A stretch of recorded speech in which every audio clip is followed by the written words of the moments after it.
Hello, good evening, everyone. Who is here with me?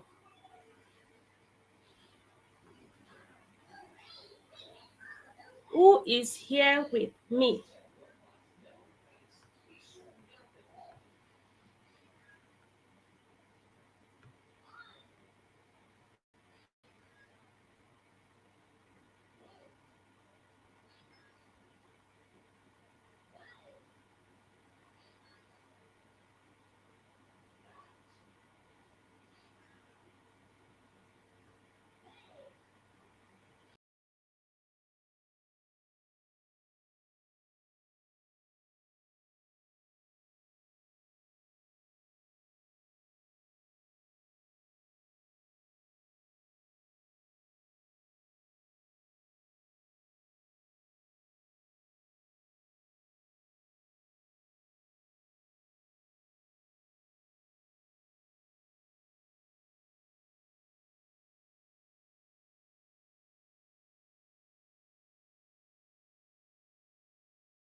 Hi, good evening, everyone. Who is here with me? Mrs. Ebun Oluwa. You are here with me. You're welcome here.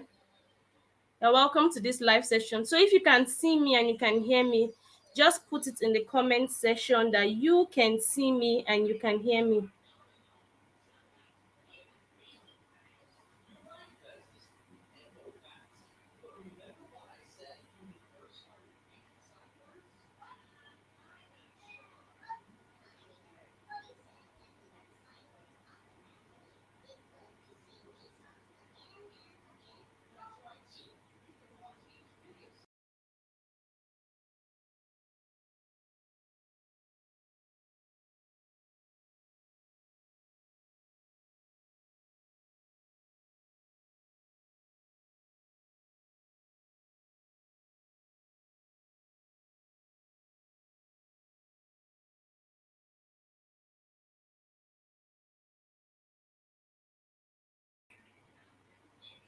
If you are here live and you can see me, just put it in the comment section that you can see me and you can hear me. Let me know if I should continue or not.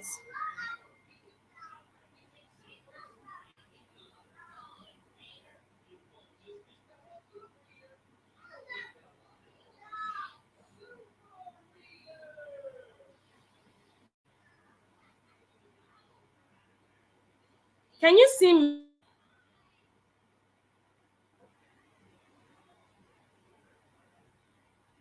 I can see your chat. I don't know why other people are not joining me.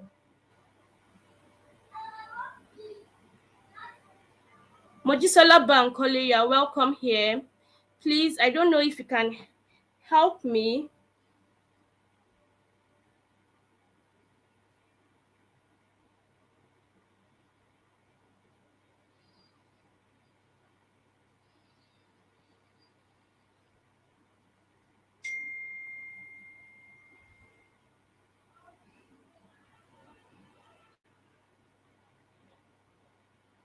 Okay, let's continue.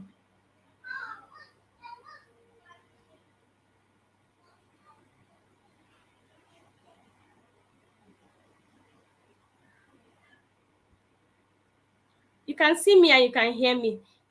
Okay, thank you so much. Thank you so much. I don't know, Mrs. Ebonluwa, is she here with me?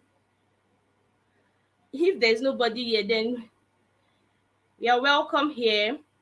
Who else is here with me? Who is here with me?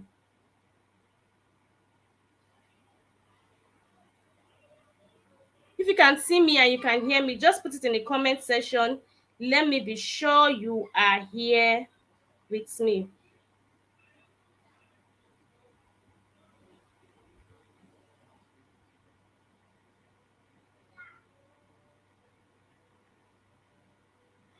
Mrs. Vera Oriniji or Oniji, you are welcome. So if you are just joining now, I need you to help me do something. Just go to the subscribe button and click on the subscribe button so that you can just subscribe to this channel. And if you have goodies for you, you would have it.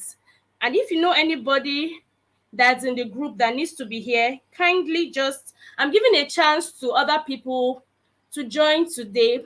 After today is going to be taken off, I just want them to join so they would see and they would learn, because so many people will think that, oh, why should I pay to join a class like this? Why should I pay? So many don't even know the benefit of why they are learning about their children. So many people just feel that, oh, I have children, I can just train them the way I can, not knowing that to raise children, it takes a step-by-step process, it takes skills, and it takes process. So I want to congratulate you for being here. Mrs. Vera, thank you for subscribing. I appreciate you. Thank you for subscribing. And Mrs. Ebonluwa, I don't know if you have subscribed.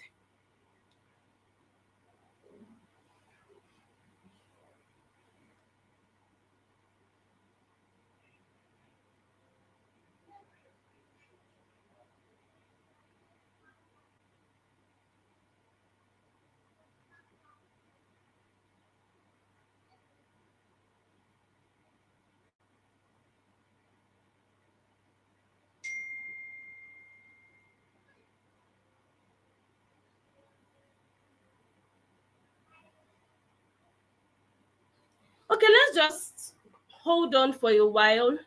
Let me just send a reminder to the group to let them know we are live.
Hi, good evening, everyone. So, if you are here, just I don't know why people are not joining. Most of them they are not online. So, if you are here, anyone here with me, let's just continue with whatever we have to say today. Thank you so much for being here. For being here, it's been an amazing time with you all, and I really want to appreciate those of us that are really showing up here today. So today is day one of the workshop, and I appreciate you all for being here, and thank you for sticking with me. Thank you for subscribing to this workshop. And I promise you, it's going to be an exciting time. So don't even think about the numbers. If you are seeing only 2 people streaming or watching you, please just watch your watch and just concentrate and listen to whatever is going to be taught today, because it's going to be mind blowing and it's going to be transforming. I will be sharing my screen as time goes on, and I would want you to just follow me as I talk about this masterclass today.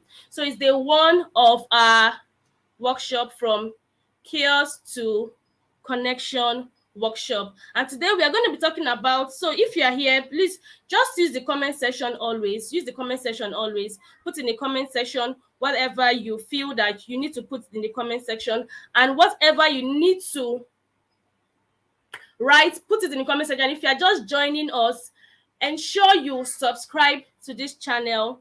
Just click on the subscribe button, and I will be glad if you can do that. So you're welcome to day one of From Chaos to Connection workshop, and today we are going to be talking about basically 2 topics, and this is handling challenging behavior in kids without hitting, shaming, or beating. So we've had previous sections in the past, and this section we will tackle the main thing we want to talk about. How do we handle these behaviors without disempowering our child, or without doing things that will actually harm these children? See, I've seen a lot of interventions that many carry out, and it doesn't even help the child to become, rather it disempowers the child. So before we continue, I will share my screen with you constantly, and so in this workshop we'll be covering basically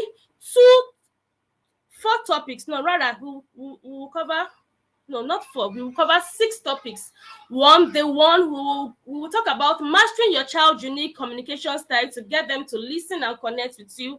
You will learn how to improve listening skills in kids using the Latin technique and other techniques that I will be sharing in the workshop. And day 2, we will cover how to have less conflict and reduce our struggles.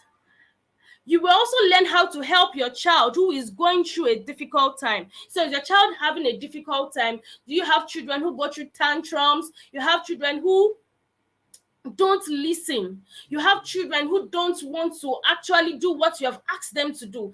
This is the workshop for you to be. Then 3, we are going to cover how to use rewards, consequences, positive reinforcement the right way. So there's a right way to use all these things without leaving your child in problems. And on day 3, we will cover how to use peaceful techniques to discipline your toddlers, your preteens, and your teenagers the right way. You will learn peaceful techniques. Did you get that? Peaceful techniques. So whatever I'm saying here today, just put it in the comment section. I want to just see those things in the comment section. Let me see your comment section. If you are here and you are getting all that I have to say, put it in the comment section that say, I am getting you. I am getting you. So let's continue.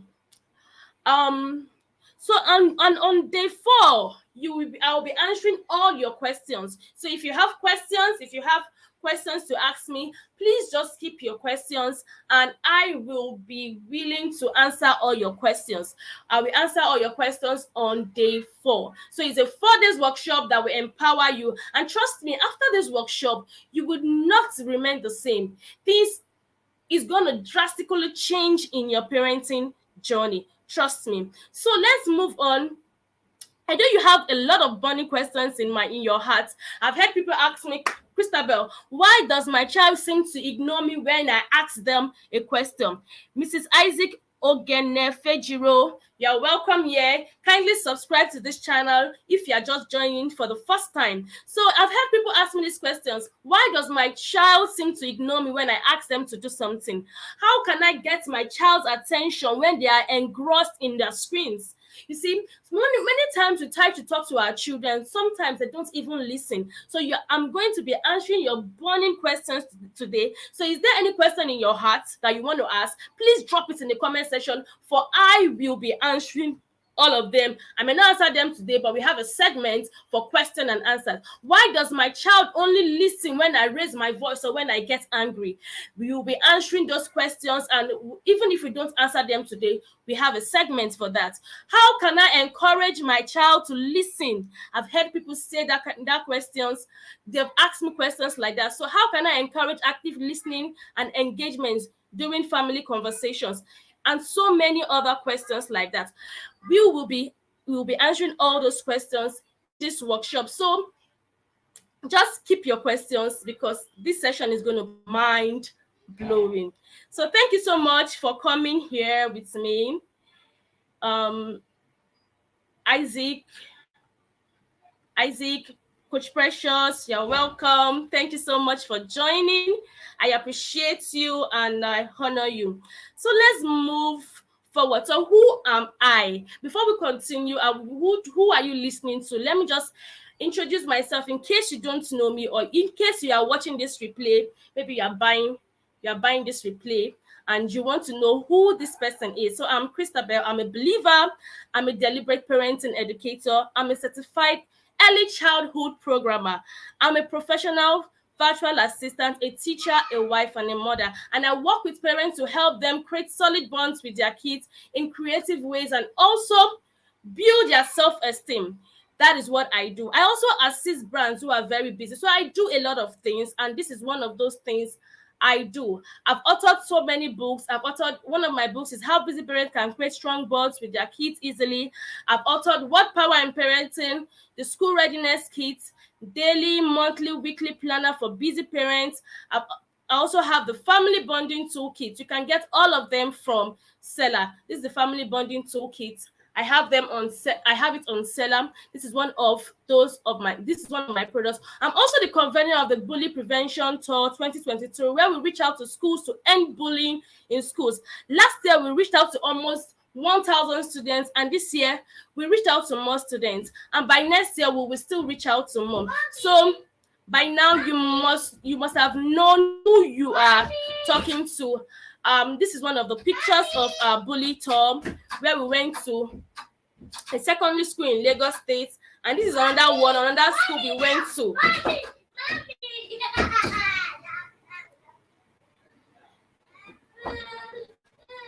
So I'm also the founder of the Deliberate Parents Community, where we partner with parents to raise world changers.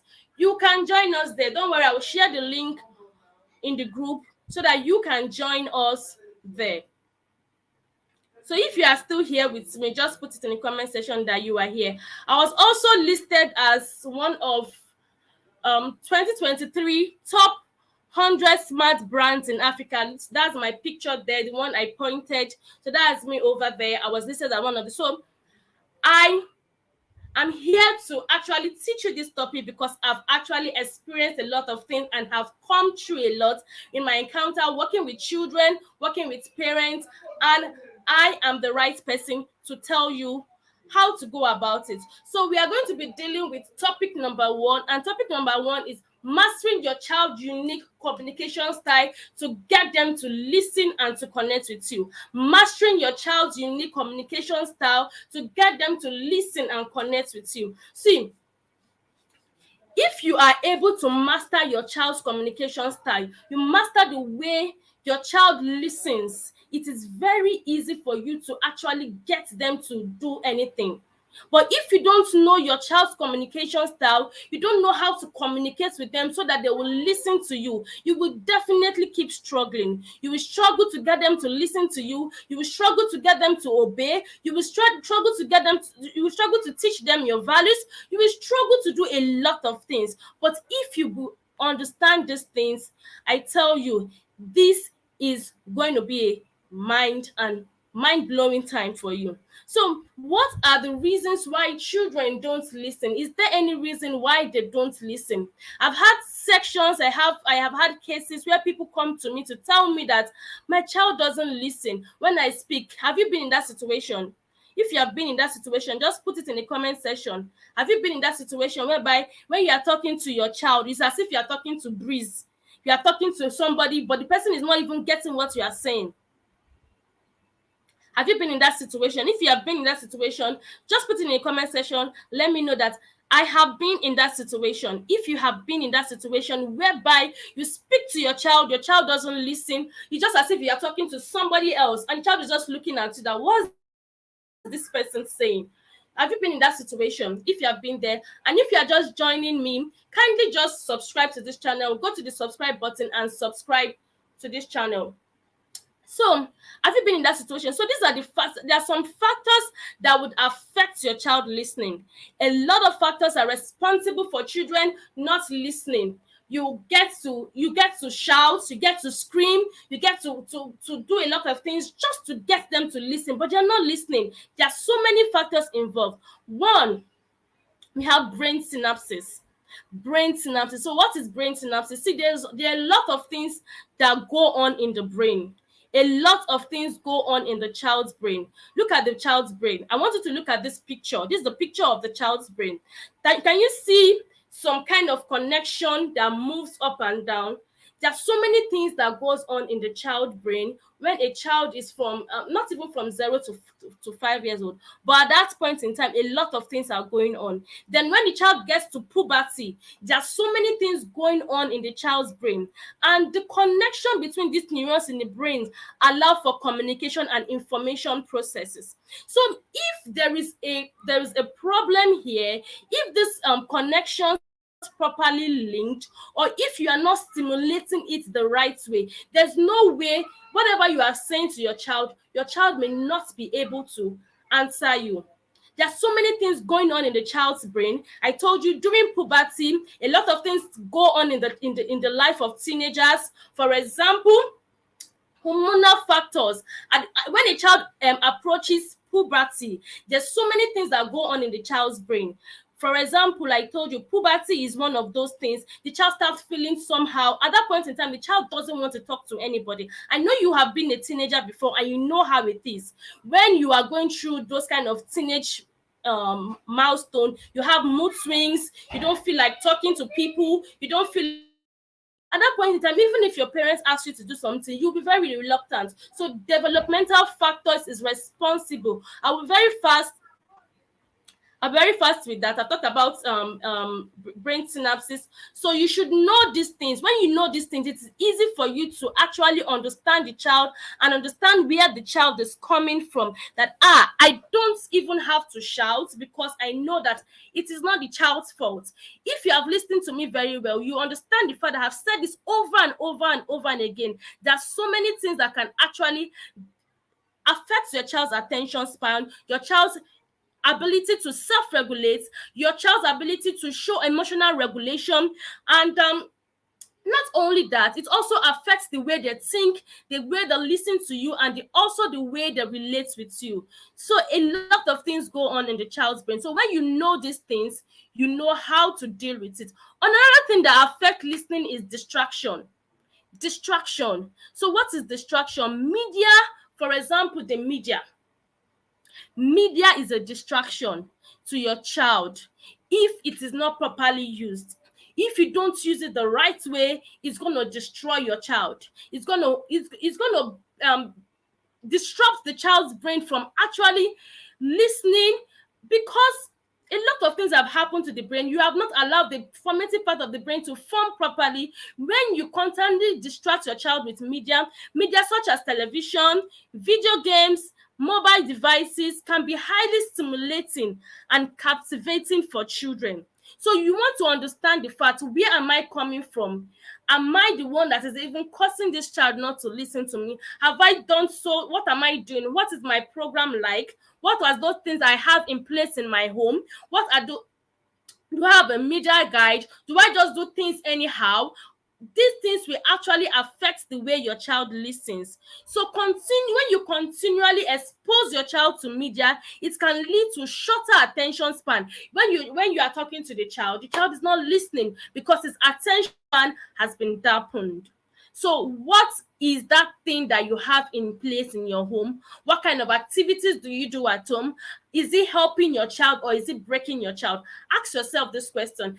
Are the activities in my house helping my child or breaking my child? Is it affecting the way my child listens? Is it affecting the way my child communicates with me? Because the truth is that many of us, even as parents, we are not modeling the right behavior to our children. When our children are speaking to us, we are on our phones. We are watching TV, we are pressing our phones, and you complain that your child is not listening to you. Your child can't listen to you if you have not listened to them, because children learn by modeling. It is what you model to them, that is what they copy.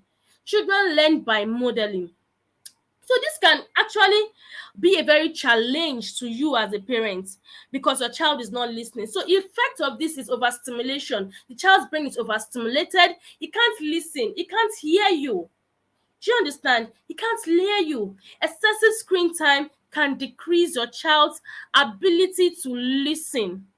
It can lead to ADHD, even screen autism in children. Nowadays we have what we call screen autism in children. Children don't have they can't speak, they can't relate, they can't talk because they have been overstimulated. So you ask yourself this question: have I overstimulated my child? Have I been the one responsible, causing the way my child isn't even listening to me? Another thing is wrong communication technique. Many of us use the wrong communication technique. That is why we are here. Your tone is wrong. You see, we need to actually deal with the foundation. If we don't deal with the foundation, even if we proceed, it's going to, if I start giving you solutions now and you don't even have a background knowledge of why this thing is happening, it's going to be a problem. That is why it is important for you to have this background knowledge. Wrong communication technique: your tone is wrong, the tone in which you talk to your child is wrong, you criticize them too much, your behavior is inconsistent, you are inconsistent in your behavior, you use harsh talk, you have language barrier. Noise is a language barrier. Distraction is a language barrier. Your behavior is inconsistent. Note, when you constantly criticize your child, you shut down the brain. Ask yourself these questions: have I been criticizing my child? Have I been criticizing them? How have I been talking to my child? Has it been encouraging them to actually communicate with me? So I need you to ask yourself all these questions so that we can know where we are coming from. If we know where we are coming from, we would know how to actually handle these situations with ease. Do you understand? So let's move forward. So let's move to we talked about, I think, please, if you are still here with me, I just need you to put it in the comment section. Let me know you are here with me. Whosoever is here with me, put it in the comment section. Let me know you are here with me.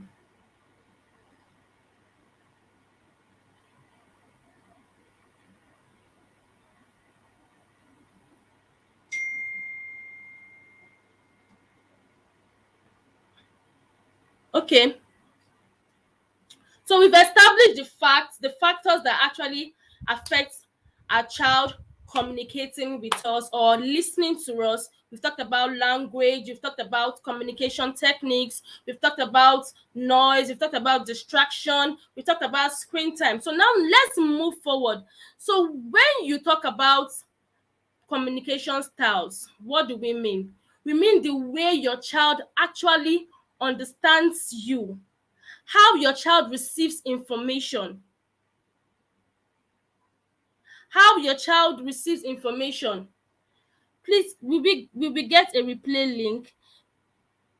I really do not know. I really do not know. Just, you people should be alive. How would I be here and be talking to myself? If everybody leaves, how would I talk? How would I be able to talk? Who am I speaking to? So please just stick around and listen so that you can get all that we would have to say. So when we talk about communication styles, we're talking about how our children actually receives information. How our children receives information. So many of us, we use so much ambiguous way to talk to our toddler. See, the way you communicate to your toddler is different from the way you communicate to your preschooler. It's different from the way you communicate to your teens, and it's different from when you communicate to your preteen. Every of those children, they have their own unique communication style. And I've had the opportunity to parent a toddler. I've had the opportunity to also parent teenagers. I've had the opportunity to also parent preteen, so I know what I'm talking about. The way I speak to my teenagers is different from the way I speak to my toddler. The way I relate to my toddler is different from the way I relate with my teenager. So one of those communication styles that works with toddlers is using simple and fun language. Can you hear me? Simple and fun language. Many a times when we want to talk to our children, we don't use fun language. We just speak the way they like. You are very strict. Your voice is strict. Your tone is strict. You are not engaging. You are not funny. See, if you are trying to communicate or you want to talk to toddlers, you have to come down to their level. Why? Because most of the time, the toddler doesn't even understand what you are saying. For example, you are talking to a 2 years old child, and you are telling the child something, but the child is not getting you. The child doesn't understand. So you have to use simple languages. Simple languages. For example, you want to tell your child, let's go and take a bath. Instead of saying, let's go and take a bath, do you know you can simplify that? Because at that point in time, a 1-year-old or a 2 years old will look at you and say, Mommy, what is bath? Bath. But what the child understands water, right? So when you say, let's go and have fun in water, let's go and play inside the water, the child will look at you and say, oh, let's go and play inside the water, we'll go and play with water, right? We play with water, we'll scatter water everywhere. Yes, let's go on. So you have to incorporate fun in your language. You have to incorporate simple languages when you are speaking to your toddler. The reason why your toddler is not listening to you is because you are not incorporating fun. You are being too strict. You are being too harsh. You don't know simple languages to actually use to communicate with your toddler.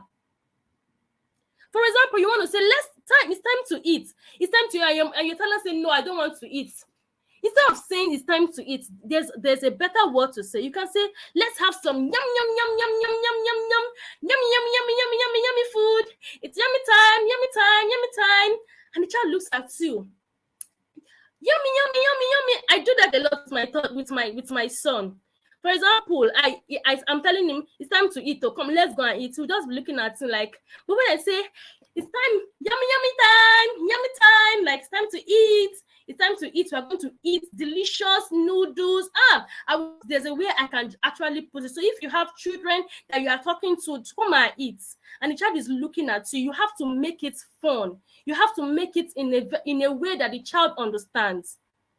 Another way you can actually communicate to your toddler in a way that you make them to listen to you without even shouting, without hitting your child, is for you to provide choices to your child. Many of us don't provide choices to our children. We just want our children to just obey. We want to raise robot kind of child. We don't want them to obey. We just want them to obey. But we don't give them choices. So if you're not giving your children choices, you just give them, okay, for example, I'll give an example. I want to tell my 2-year-old or my 3-year-old to wear his clothes. And he tells me that, Mommy, I don't want to wear this one. I want to wear that one. And I don't want that child. You know how toddlers behave, even in cold weather. They will go and wear, if you give them opportunity, they can go and pick up singlets. In hot weather, that is when they will go and take sweater. That is what they want to wear. So at that point in time, you know that it's not good for the child, but the child's brain is not properly developed to know that this thing is not good for this weather. What do you do at that point in time when the child is trying to struggle with you? You offer them choice. Give them choice.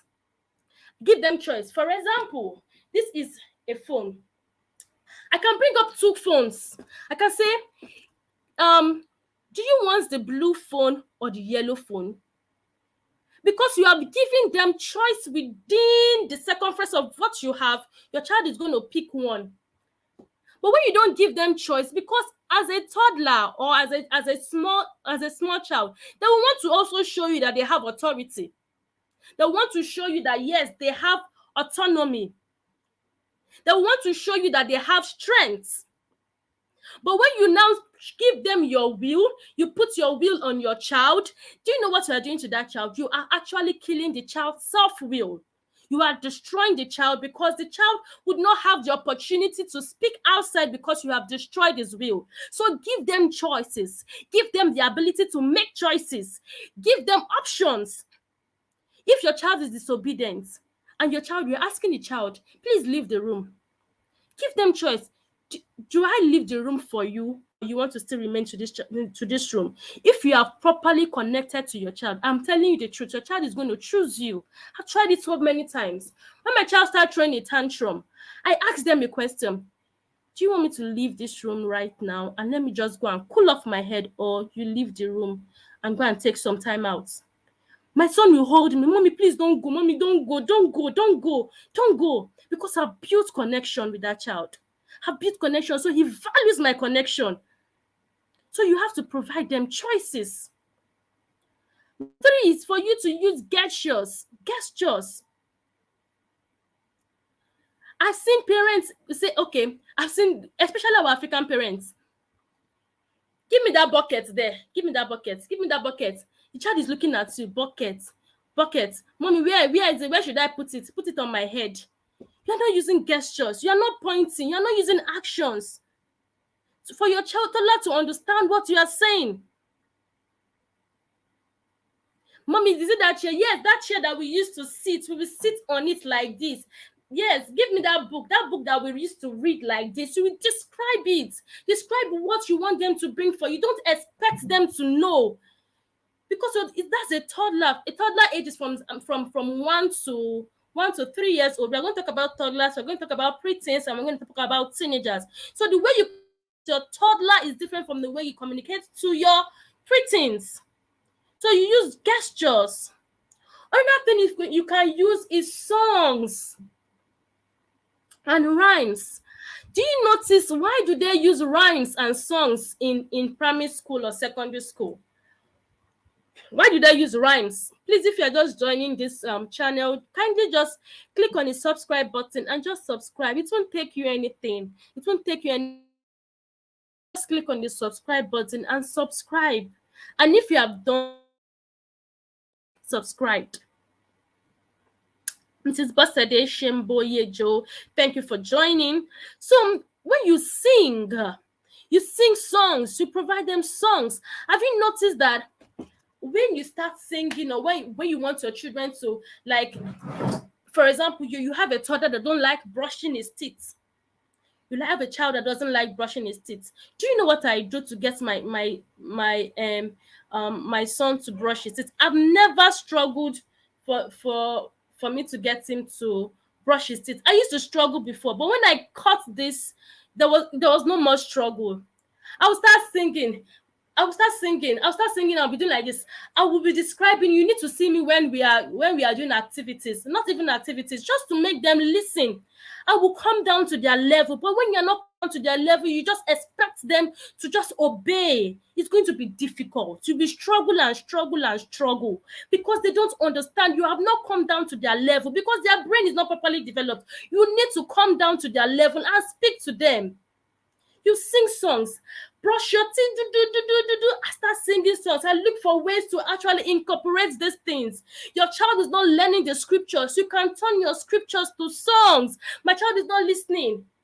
He's not listening to me. Turn those instructions to songs. Children love songs, and most of the times when you sing to them, it's easy for them to incorporate those things, and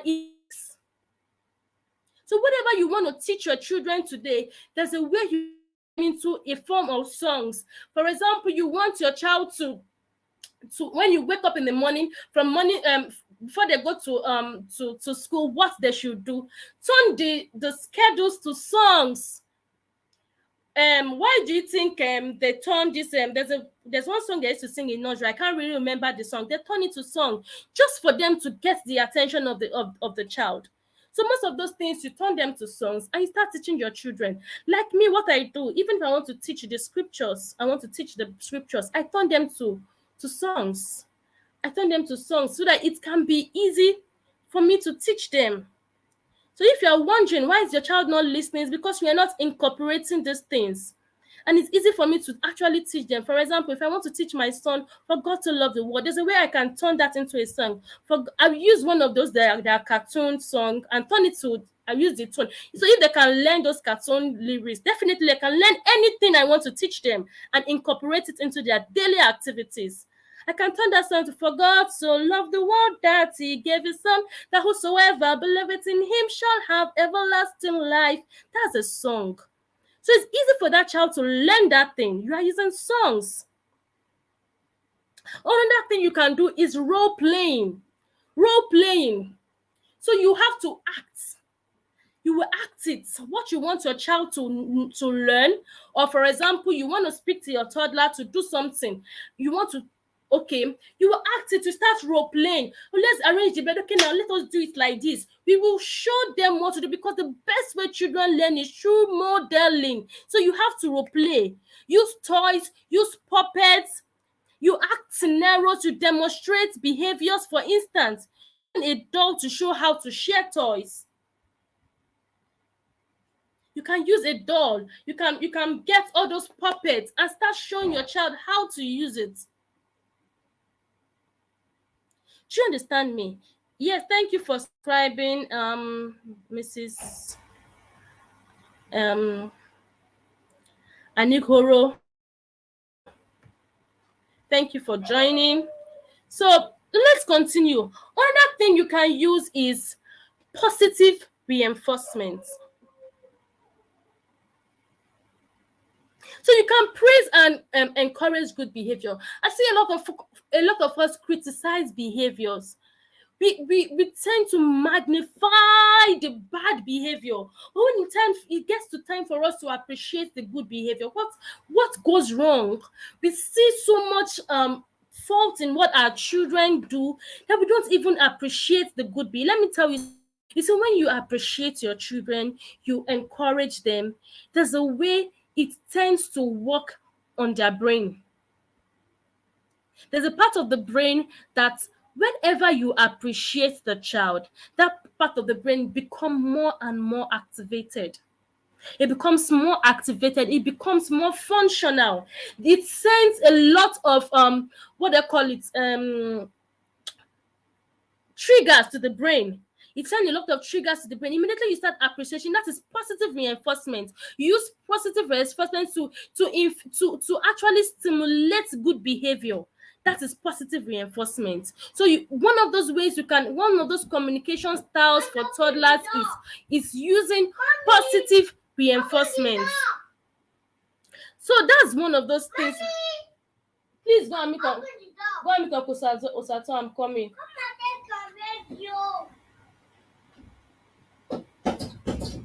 So another one is for you to simplify instructions. Break down tasks into small, manageable. Sorry, please, just excuse me for a while. Excuse me for a while, please. Thank you. Yeah, I'm coming.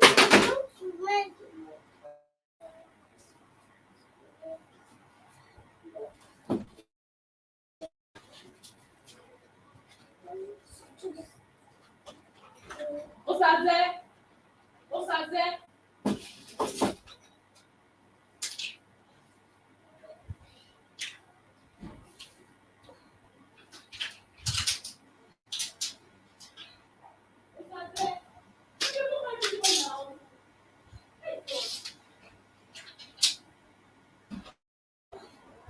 Mom, I should do like this.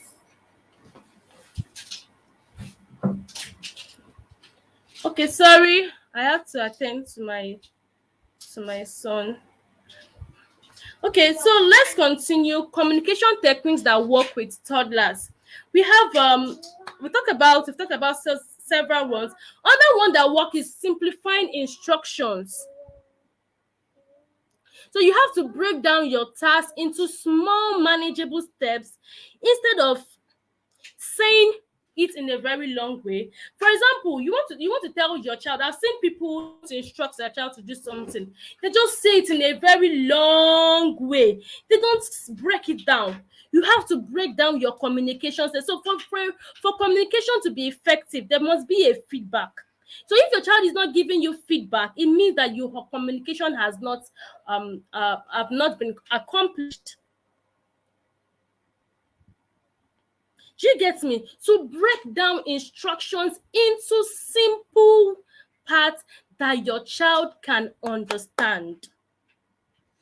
Break it down into simple parts that your child can understand. Don't just say long thing. When you go out there, bring that bucket and that toy and that this thing, three things at once. And you want to block the child's brain. When you give the child too much instructions, the child can't listen to you. So you have to break down into simple instructions. Another thing you can do is for you to bring out being animative and expressive. Like, you have to be very expressive when you are dealing with toddlers. You have to use exaggerated facial expressions. Like, for example, I will give an example now. I want to tell my child to get me that book. I can just say, there's a way I can describe it. I will make my face somehow. I will just, can you get me that book? There's a way I would actually describe my face or use some kind of exaggerated facial expression. So eyes of facial expression, your tone, the way you speak, the way you talk, those ways can actually hinder your children from listening to you, because you are not coming down to their level. You are talking in the language that they don't understand. You are using big grammar. For example, you're telling your child, give me that wire. A 2 years old child or a 1 year old child, the child is still trying to understand language. The child is still trying to process information, to understand language. That is why you see that when you are talking to them, they are not even listening to you. They are concentrating on their activities because they don't understand that language first. That is why you need to, I will come to other ways to how to actually improve those things. They don't understand those things. So when you are using those English, they don't understand yet. They don't understand yet. So you have to cut your children some slack. Give them some slack because they don't understand those things at the moment. They would know them. But at that point in time, that age range, they don't understand that and they're still learning their world. So cut them some slack. Don't be too harsh. Don't be shouting. Don't be screaming. At that point in time, if a child does not understand, come down to the level and describe those things. Show them pictures. Another thing you can do is for them to use visual schedules.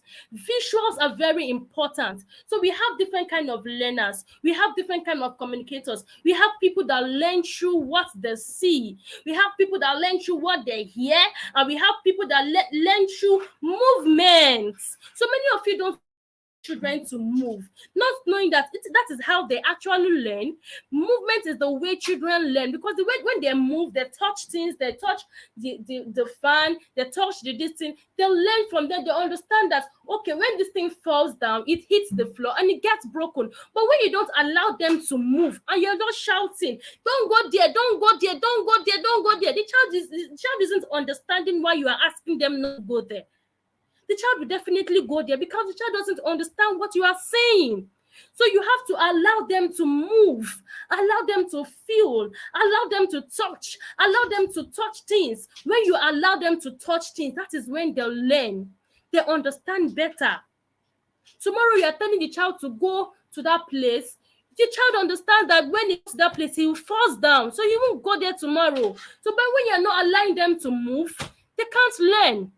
Another thing you can use, I talked about visuals. And look at this. I want to show you something. Look at this. Look at this. Can you see this thing? This is a rule. What to do when you feel like treating people bad. Can you see this? I made this for I use it to teach children. Please go and meet Professor, please. So this is this thing I made for teaching children. So this is S stands for stop. Stop myself from saying things that would hurt others. C stands for think first. I formed this rule. I formed this rule, this two rule. I didn't see it from anywhere. I have to think and make this for my kids, and I've also used it to teach other children. Can you see it? So when they start fighting, I remind them of the stew rule. This is the stew rule. My chest. Sorry. This is for stop.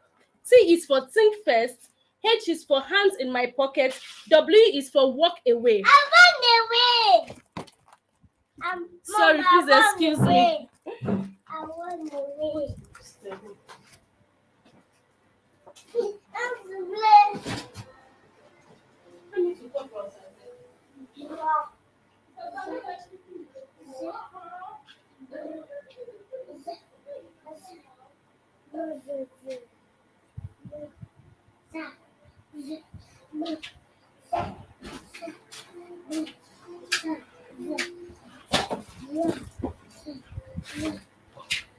Okay, sorry, I'm back.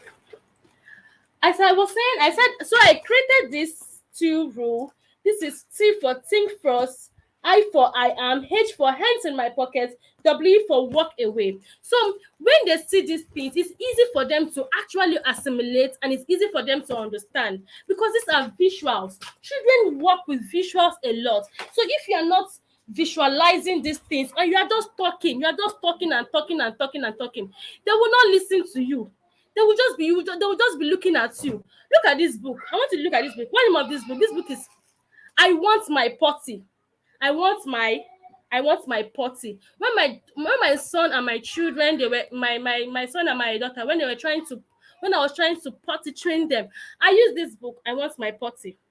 I use this book. Look at it. It has pictures of of of um of potty and everything. So it's easy for me to actually teach them these things because they will listen to me. When I say go and take your potty, they understand.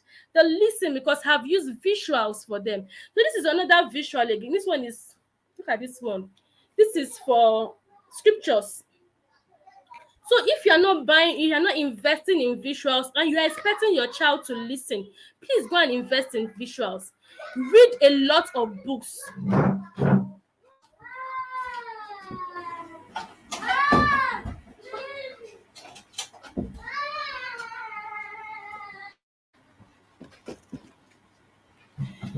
Sorry for the break. So if you are not getting visuals, please do a lot of visuals. So look at this one too. This is another visual. This is instruction, giving your children instruction on what to do. This is a pencil control exercise. It is one of those ways to actually help your children to actually understand or listen. So another thing is for you to use stories. Please, I'm sorry for this. I don't know. I asked somebody to help me to take care of these children. My husband is not around. Let me just attend to him. Just give me some time.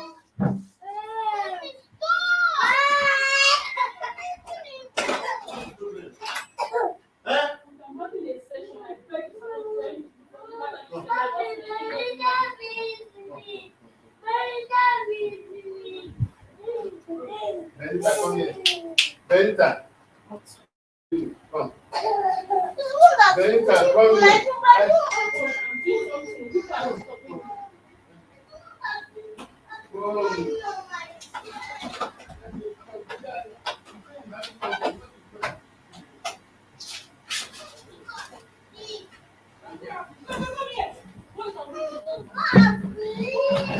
Okay.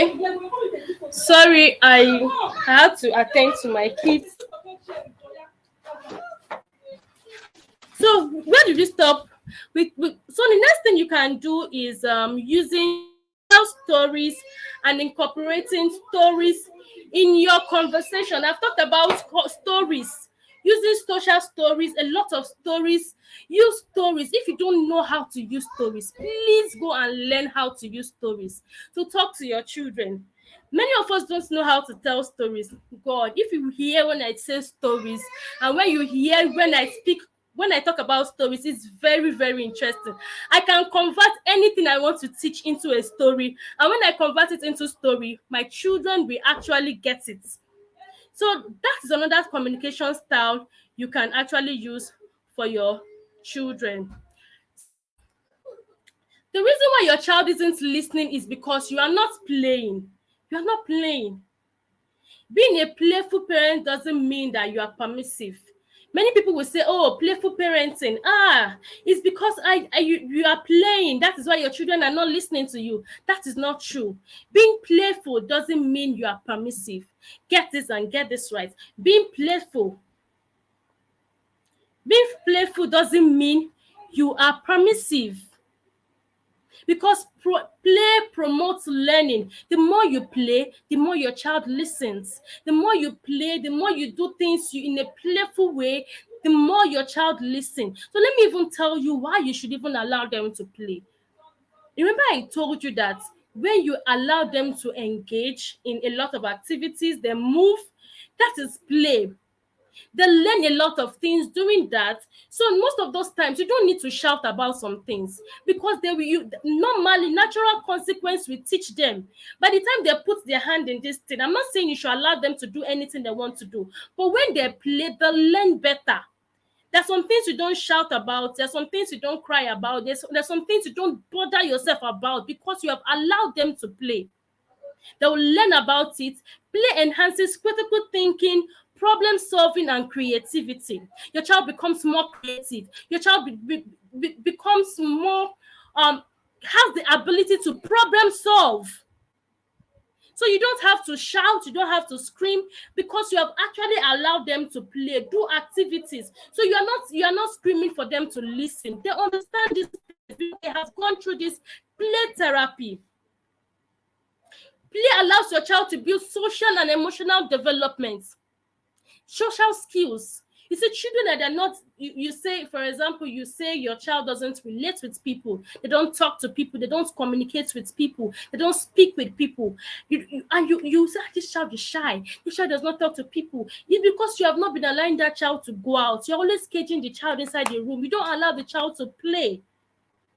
Let them play with their mates. You say, I don't want them to communicate with other people. I don't want them to start surrounding themselves with other people. No, I don't want them to do that. And how will the child learn?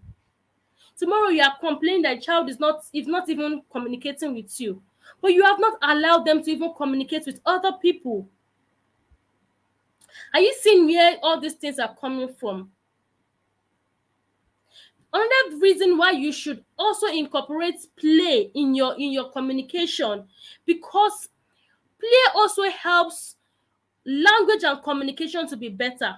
It actually supports language development, because in the playground the child is learning a lot of things. The child is learning what is sand. His child is learning what is bucket.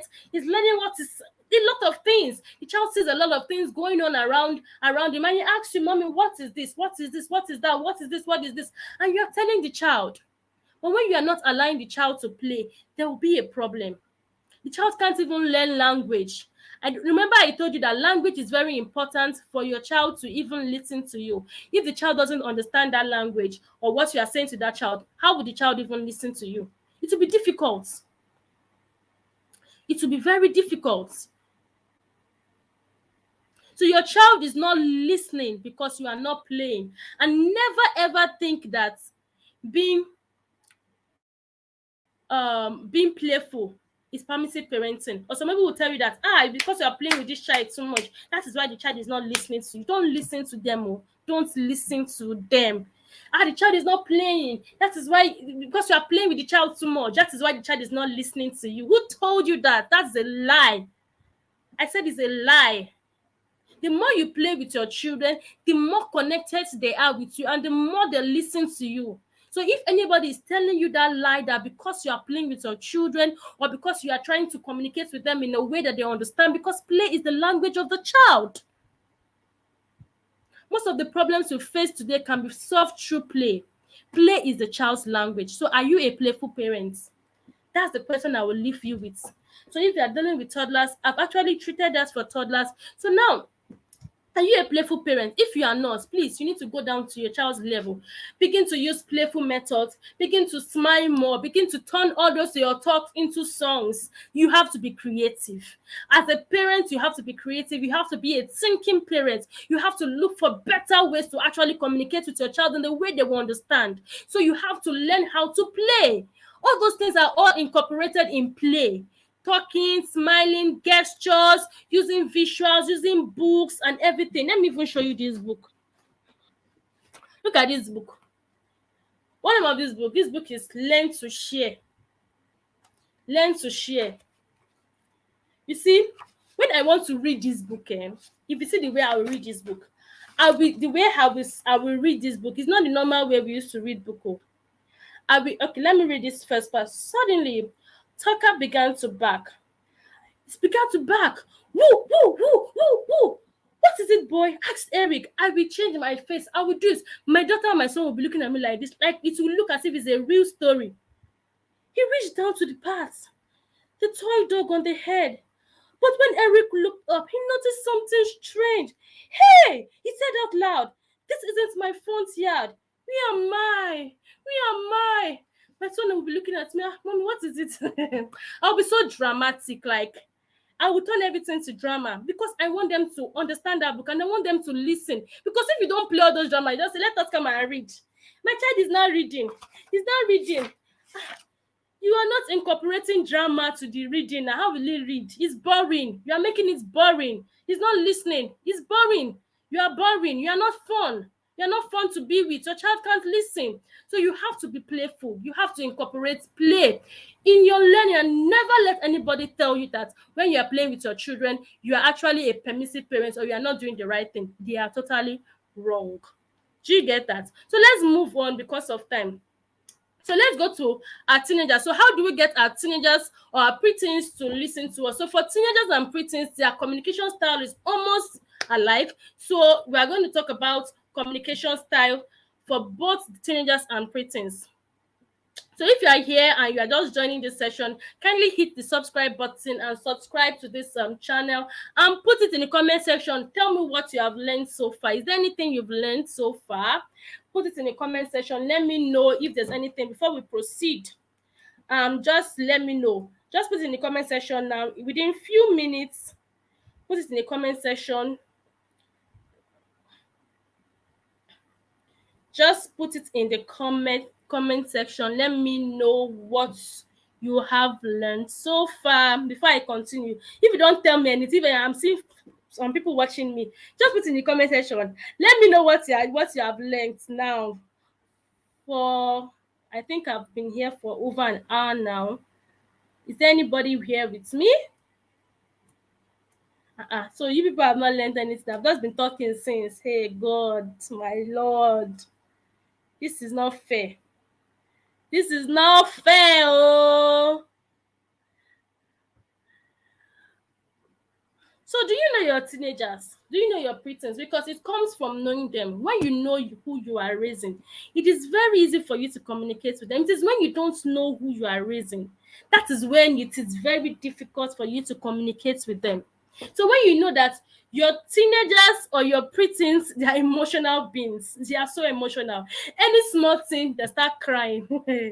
Like, for example, there was a day I was talking to my daughter. I was talking to her about something. And I don't know what I said. I just said something. I just saw somebody bow their head on the table like this. And she just bowed her head like this. And finally, I saw tears all over her face. She was crying. I said, what is wrong? What did I say that is making this sort of cry now? She started crying. And I asked her, what is it? She said, it's not the way you talk to me. I don't like the way you talk to me. I was like, hey, God, what have I done? It was so funny that day. I was like, what did I do? See this girl, oh, see this small girl of yesterday. I didn't tell her that, though. In my mind I was like, see this small girl of yesterday. But she said she's already getting emotional, she's getting any small thing is already getting. And I remembered also when I was also growing up, if my parents said something to me, I wouldn't say anything. I would just go to one side, I'll start crying. I'll start crying because your teenager they express heightened emotions. So when you know this about your child, you would know how to communicate with them. They're very sensitive, very moody. Any slight thing they run into depression. They're very easily like aroused with emotions. Also, another thing I noticed about the preteens and the teenagers is that they are very independent. They don't want you to do things for them. They want to do things by themselves. They always want to show autonomy, desire to make their own decisions. You are talking, it is what they want to do. That is what they want to do. So when you know all these things, you have this background information, you will learn better ways to communicate with them. I'm establishing all this facts so that you would know where we are coming from and where we are going to. Do you understand? Another thing about your preteens and your teenagers is they always seek for identity. Look at them. Can you see some things in the screen there? You have some teenagers there on the screen. You see them. They always seek for personal identity. They want to do their own things. They want to follow their own values. So if you don't have your values in place, even as communication, you want to communicate in the ways they understand, your value must be in place. You must be able to have a family value that your family is following. And if you don't have it, it's going to be a problem. You will just be talking. They're not listening. They're not getting it. You don't have a family Bible. I said family Bible study. Yes, family Bible studies. This is part of it. If you have all those things, there's so many things that you need to put in place for you to get your children to listen to you. So if you don't do all those things, you don't have family meetings, you don't have time for study, you don't have time to teach God's word, you don't have time to teach values, you don't have time to teach your beliefs, and you just expect them to just talk to them and you just want them to listen. It's not possible. It's not possible. If you have not put all those things in place, it will be difficult for your child to listen to you because those things are not put in place. Your values, your beliefs. So these are the pillars for actually getting your teenagers to listen to you. Your values must be in place. They must understand your family values. They must understand those things. You can't even change it. You can't even remove it. It must be part of your system. It must be part of your system. Your values must be in place. Your beliefs must be in place. They must know those things. Other characteristics of teenagers is that they are very, very conscious of how people perceive them. So if you call a teenager or you speak to them in a way that you don't like, and you call them, sir, this one be, you are fat. Fat girl, you can just eat and eat and eat and eat and eat and eat and eat. Tomorrow, that child will not want to eat because he'll feel that, if I go and eat now, I'll not start getting fat. The child starts running into depression. Is that how to communicate to a child? That the child is eating? You have used the wrong communication model because they are teenagers, they are preteens, they are easily moved by what they see. They understand by what they see, their appearance. So you have to be very careful with these children because they are very sensitive. You have to be very sensitive in the way you communicate with them, the way you speak to them, because everything you say, they will take it personal. They will take it very personal. I've had the opportunity to when some people stayed with me while they were, I think, I don't want to mention the gender, when they were 17 years old, and they stayed with me for over 5 years, right from the time of when they got into the university. So when they graduated, they were with me. So I understand these things. So I was very, very careful of how I spoke to them, how I related with them, how I talked to them, because I understand the fact that I don't talk to these people anyhow. I don't communicate with them anyhow. And if I talk to them anyhow, they might not do what I ask them to do because I'm not speaking in the language they understand. Other ones that they are growth oriented, when they love growth and everything. So anything you are telling them, if you are telling them that do this thing, they'll say, no, this is how I want to do it, because they feel that your own is wrong. So when you understand these things and you know where you're coming from, you will know better ways to actually talk to these children without hurting them. So I will give you 10 rules for communication with your preteens and your teenagers. So if you have preteens and you have teenagers, please put it in the comment section. Let me see. Do you have preteens or teenagers in your home? Preteens is from um 6 to 12. That's preteen. Then teenagers is from 13 to 18. That's teenage. So if you have preteens and teenagers, please just give me a moment. I think my battery is.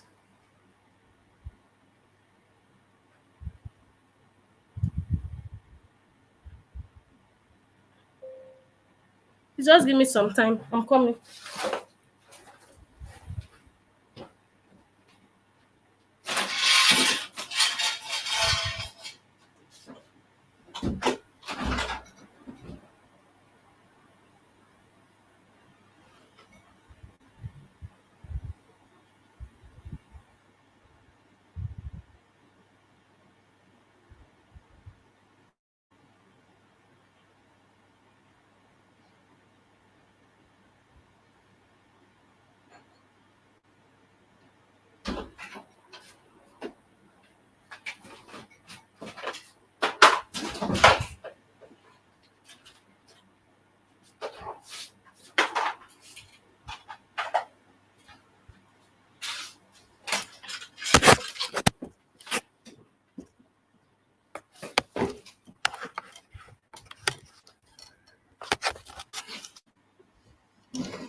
Hi.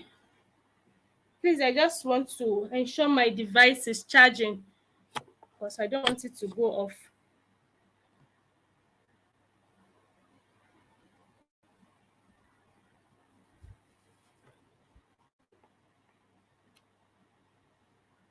Thank you. Don't really know. Please don't leave this room. I want to ensure this is charging. It's not charging.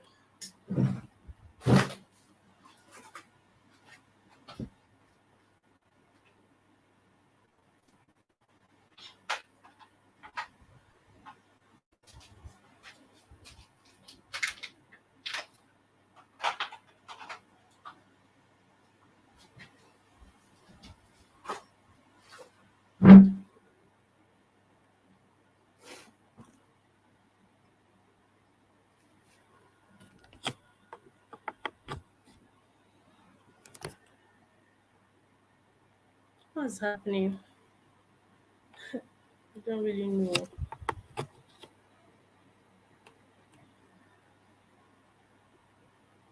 Okay, Mrs. Frank Agonu, you're welcome here. Hey, my device wants to go off.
Okay, I'm back.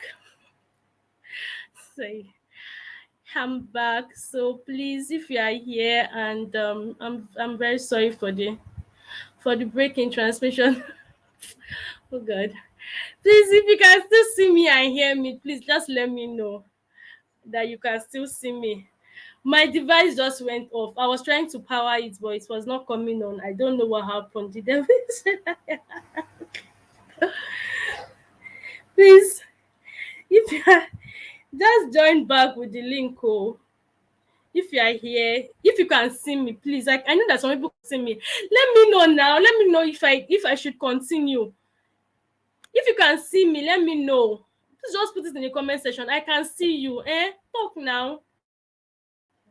So everybody just looking at me like this. Please talk.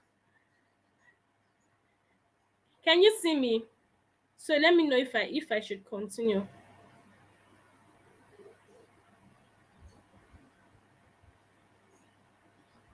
Hi.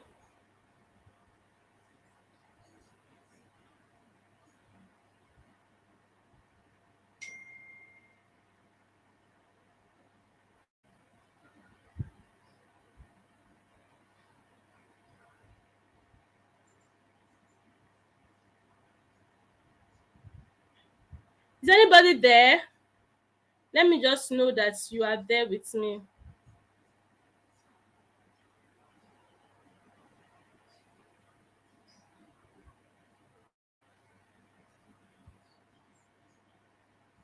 Mrs. Onyinye, I need to learn.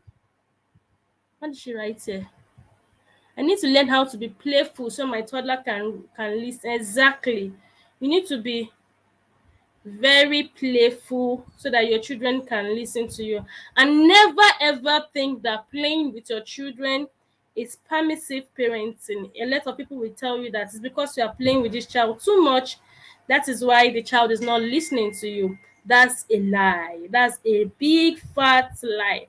I just want to drop a reminder in the group so that people can know that we are actually live again. My device went off and I had to just power it. Be, to be frustrated, I can't be frustrated. Never. God is with me. So let's just continue. So where did I stop? Where did I stop? Let me just go back to my slide. You can see me. Thank you for the notification. I appreciate. Thank you so much. So if you have not subscribed to this channel, please just go to the comment section. I say comment section. Go to the go to the subscribe button and subscribe to this channel right now. Just, it won't take you anything. Just subscribe to the channel. Thank you. Just click on the subscribe button because we are still going to have some other class some other time. So we've talked about all this. If you were here before, we've talked about all this. And do you know your teenager? We've talked about this. We've talked about. So this is where we stop. 10 rules for communicating with your teen. Oh, why is this slide going backward?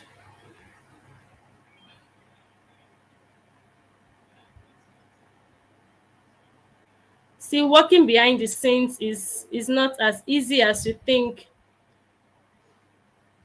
It seems easy, but it is not. You are working, you are doing a lot of things behind the scene. Anything can happen. So please just bear with me. We are humans and we are all bound to make mistakes. So no one is perfect, and don't expect perfection from me because I'm also a human being and anything can happen. So thank you so much for those of us still watching. So, what are the rules for actually communicating with your preteens and your teenagers? So, when you're communicating, since we've established the fact that we have teenagers, we have different kind of behaviors that they actually exhibit. So, number one thing you need to do is that never dismiss their feelings. Never ever dismiss their feelings.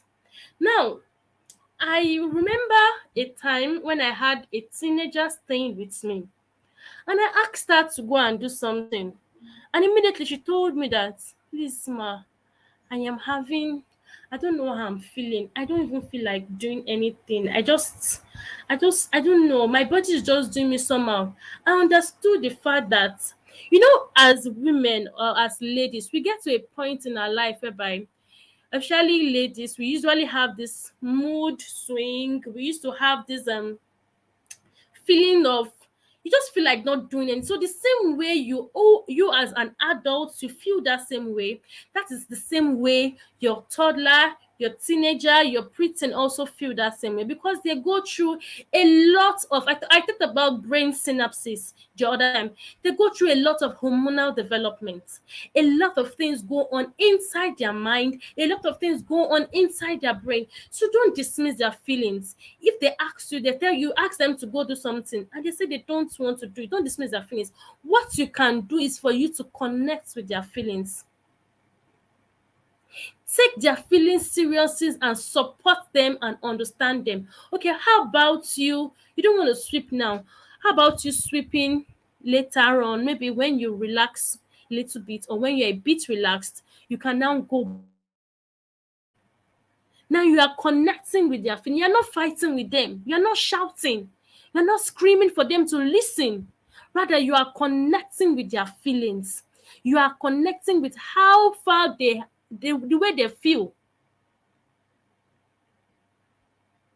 Number two thing that you should do is that you should never lecture or preach.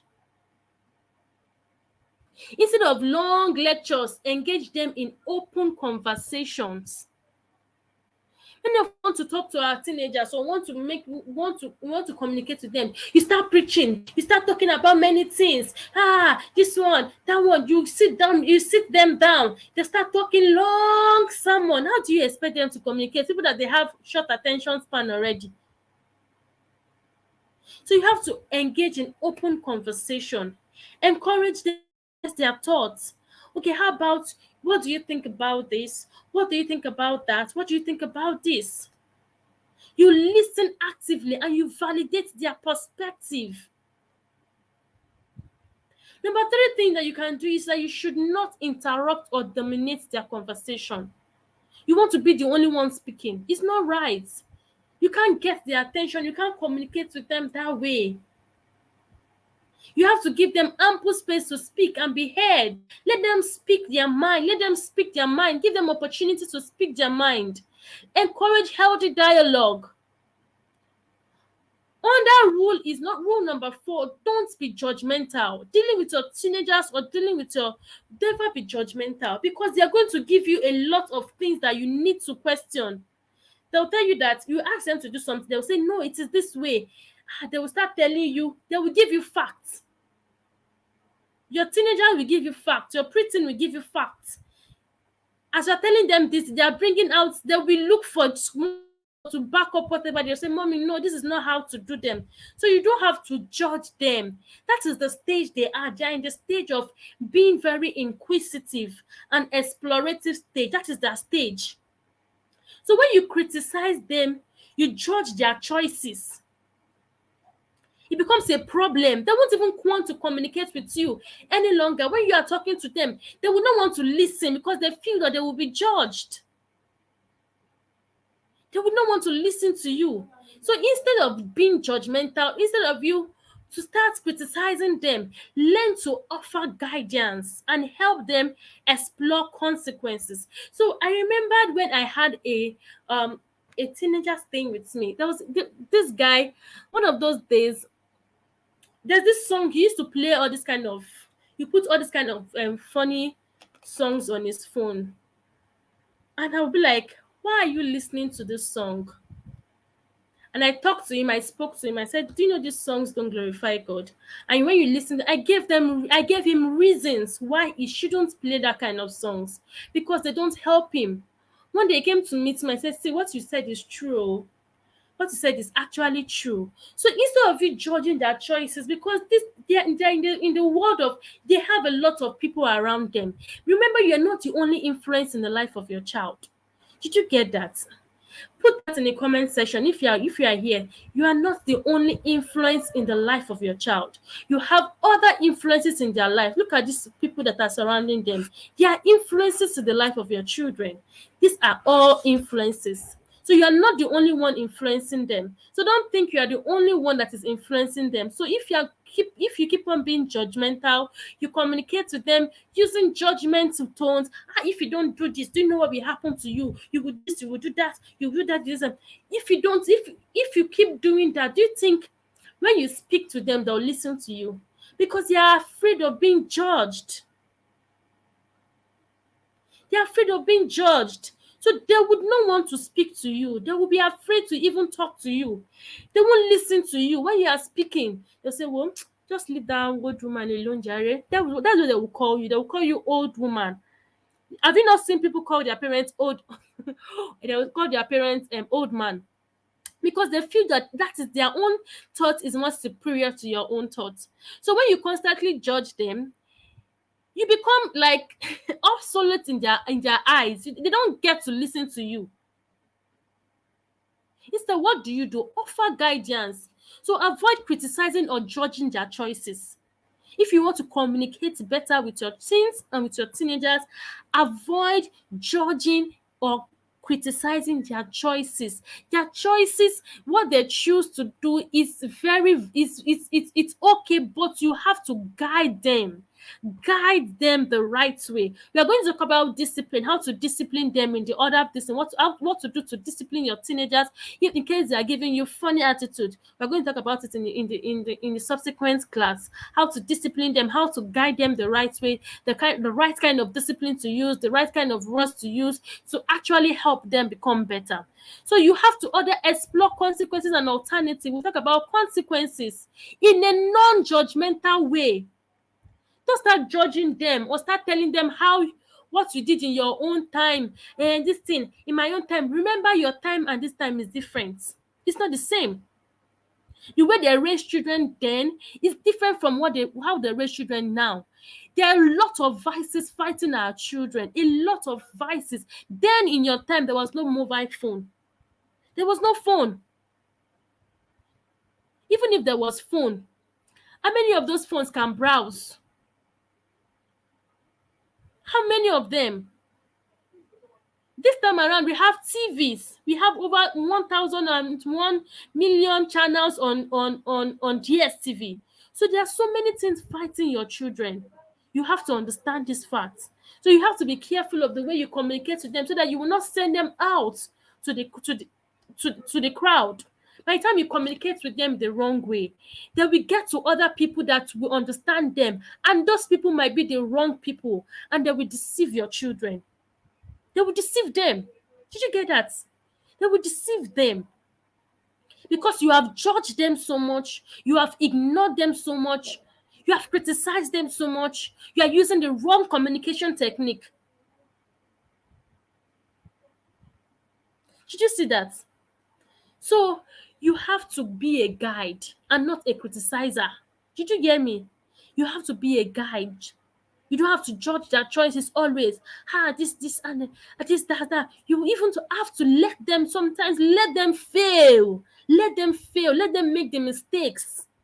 It is when they make the mistake that is natural consequence. When they make the mistake, they will learn from their mistakes. Because mistakes, as this is one of those ways they'll learn. If they have not made the mistake, they will not learn. So, but if you're always there to always, don't do this, hey, don't do this, hey, don't do this, you are shouting, you are screaming, you are this, you are calling everybody, any small thing you are screaming, you will just kill yourself. Your own is to guide, to discipline, to teach, to lead. This is how to go, not to be guiding, not to be judging, not to be shouting or to be screaming, not to be criticizing or judging them. So that's another rule for communicating with your teenagers. Other way is for you to never resort to personal attacks. I see people still flog their teenagers. I calm now. How do people do it? You flog them, like what happened now? You're still flogging your teenager in this era. You're flogging them. Hey, some people will even use statements that are not even befitting. is wrong, totally wrong. That is not a rule of communication. When you do, already struggling with your teenager, it means that they have power over you. Never ever resort to personal attack or start hitting them. They've gone through that stage. They're not toddlers anymore that you hit. Oh, if you are still beating your teenager or you are still hitting them till today, there's a big problem. You have not done your proper job.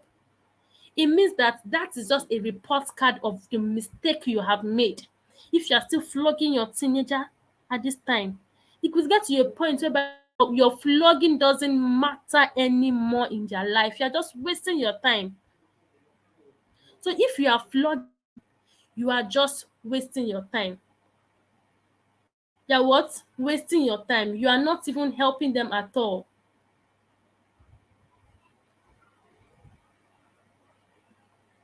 So another thing you can do is for you to don't make assumption. I saw you with one boy yesterday. Is it not you, that boy? That boy is already touching you, Abby.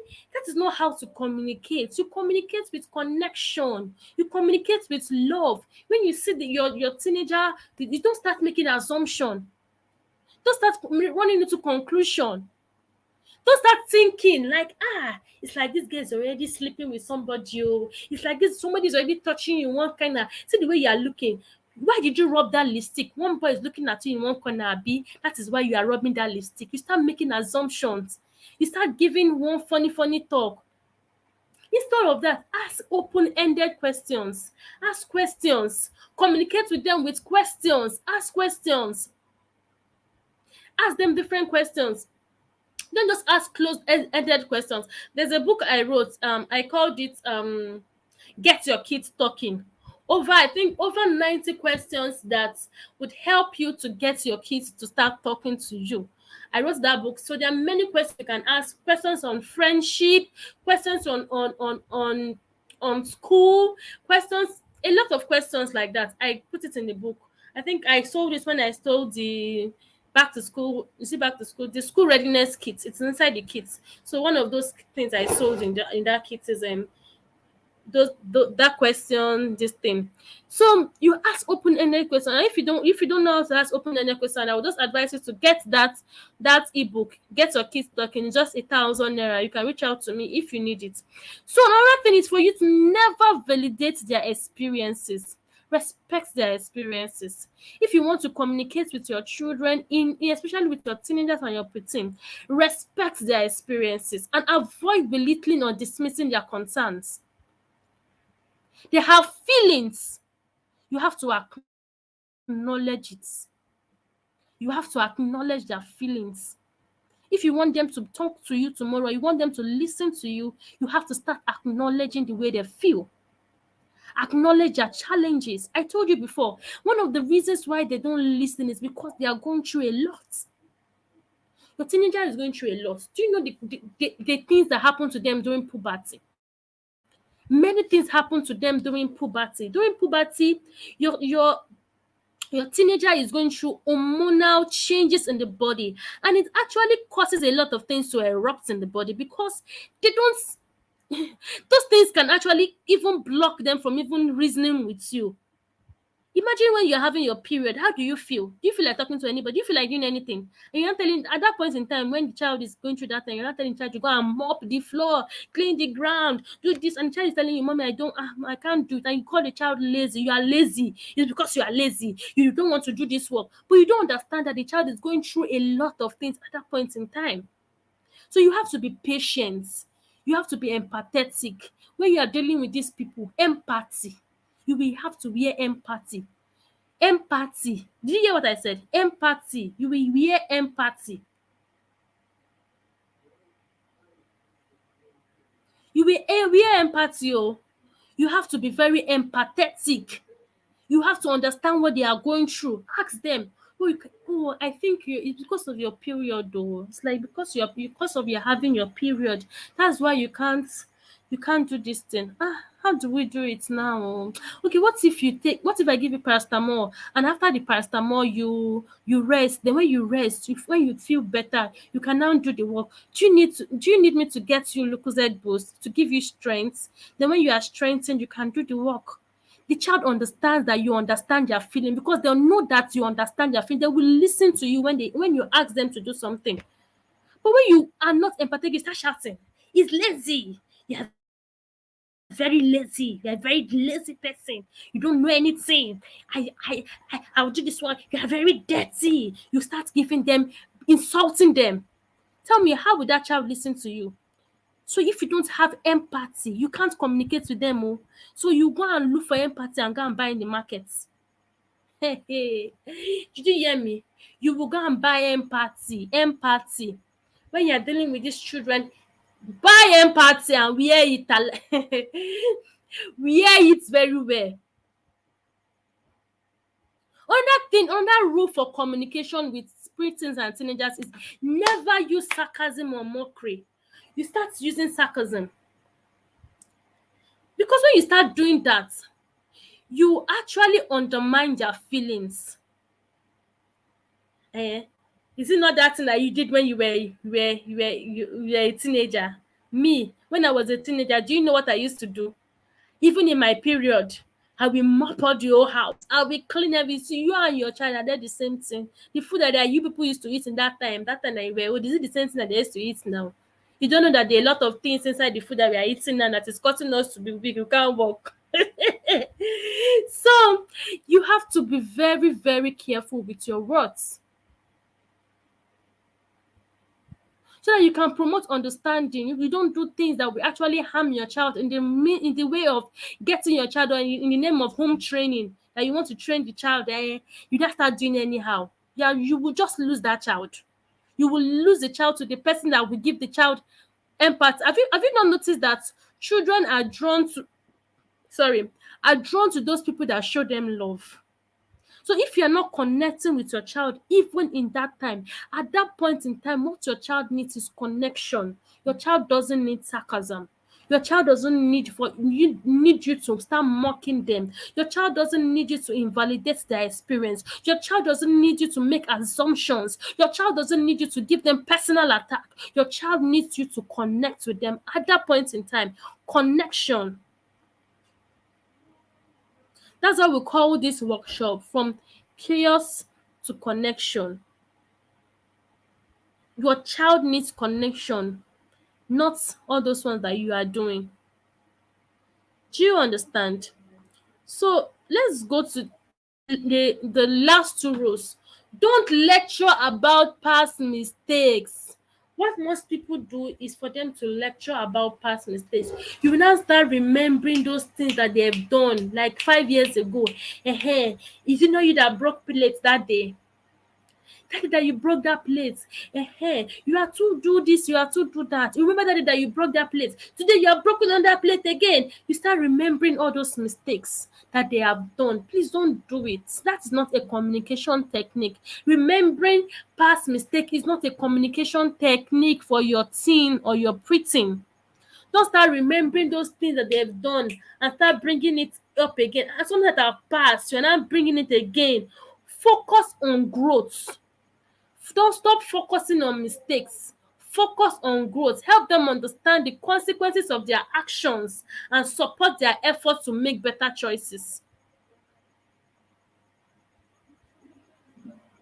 Help them understand their actions and support them to make better choices. Do not be dismissive of their ideas. Encourage their creativity and independent thinking. So that's that's the rules for communicating with your teenagers. I think we've come to that. So now let's come to communication styles of teens and preteens. Now we use reward as a tool. One of those communication styles for teens and preteens for you to use rewards as a tool. Use reward. We are going to talk about how to use reward in our class, in our subsequent class, how to use reward as a tool. Empathy and validation. I've talked about that. Use open-ended questions. Respect their autonomy. They have their own feelings. Seek their permission before you take decisions, before you do things. Ask them. Don't just do things without seeking their permission or asking them questions. Before you even create anything, before you do anything, seek their permission. You want to make a decision, seek their permission. Involve them in decision-making processes. Not just make decisions. Don't just do things. Oh, I want to just do this thing. Because if you don't involve them in decision making process, when they want to make their own decisions, they will not involve you too. Because you don't involve them. So why should I involve you when you don't involve me? Do you get? So you see, when you talk to your child doesn't listen. You should have to check yourself. What is that thing that you are doing wrong? Could it be that I'm the one that is wrong, or am I the one that is doing things that are not right? So you have to involve them in decision making processes. You have to set aside dedicated time for special talks. I created a bonding bundle called Family Bonding Bundle, and in that bundle, there are some days that are set aside for you to communicate with your child. You have special talk, you have pillow talk, you have talk with them, you understand where they are coming from, you communicate with them. Positive reinforcement, we talk about positive reinforcement in the other class, because there's so many other things that we need to talk about. I know some people would want to talk about, would want to go to bed. So we've covered those ones. We've covered factors. We've covered um communication styles for toddlers. We've talked about 10 communication, what was the 10 things I talked about? 10 rules for communicating with your toddlers and with your teenagers. We've talked about communication styles for teens and preteens. Now we want to talk about how do we sharpen their listening skills. Do you have children that don't listen and you want to sharpen their listening skills? There are so many things you can actually do to sharpen their listening skills. Let's go to sharpening, or how to enhance your child's listening skills. So how do we enhance their listening skills? Now look at the brain. Look at this picture. This is the picture of a child's brain. Can you see it? If you can see it, just put it in the comment section. Say I can see it. Say I can see it in the comment section. Just put I can see it. I don't know why you people are not talking. No. And if you're just joining this section, just kindly put what kindly subscribe to this channel. Click on the subscribe button and subscribe to this channel. This is a new channel, I just created it. Just click on the subscribe button and subscribe. Please subscribe. Thank you. So how do we sharpen or enhance our children listening skills? Listening and comprehension is more than simply hearing what that is being said. So it entails a lot of things. Your ability to take in information. So we have some children that can't take in information. Whatever you say to them, they can't understand. They can't take in information. They can't respond to instruction. That is part of listening. You being able to respond to the instruction that has been given to you is part of listening. Your ability to share ideas and thoughts and opinion, because if you don't listen, there's no way you can share your opinion. There's no way you can share your thoughts. There's no way you can share your ideas. So all these things goes into listening. Ability to take in information, ability to respond to instructions, and your ability to share ideas and thoughts and opinions. So look at these 3 things now. Which one is your child faulting in? Does your child have the ability to take in information? If yes, put it in the comment section. Say yes.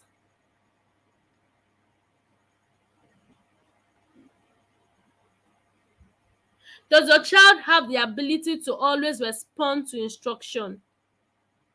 If yes, put yes in the comment section. If no, if you don't put it, I will not be able to answer those questions. So if you don't put those things in the comment section, there's no way I can actually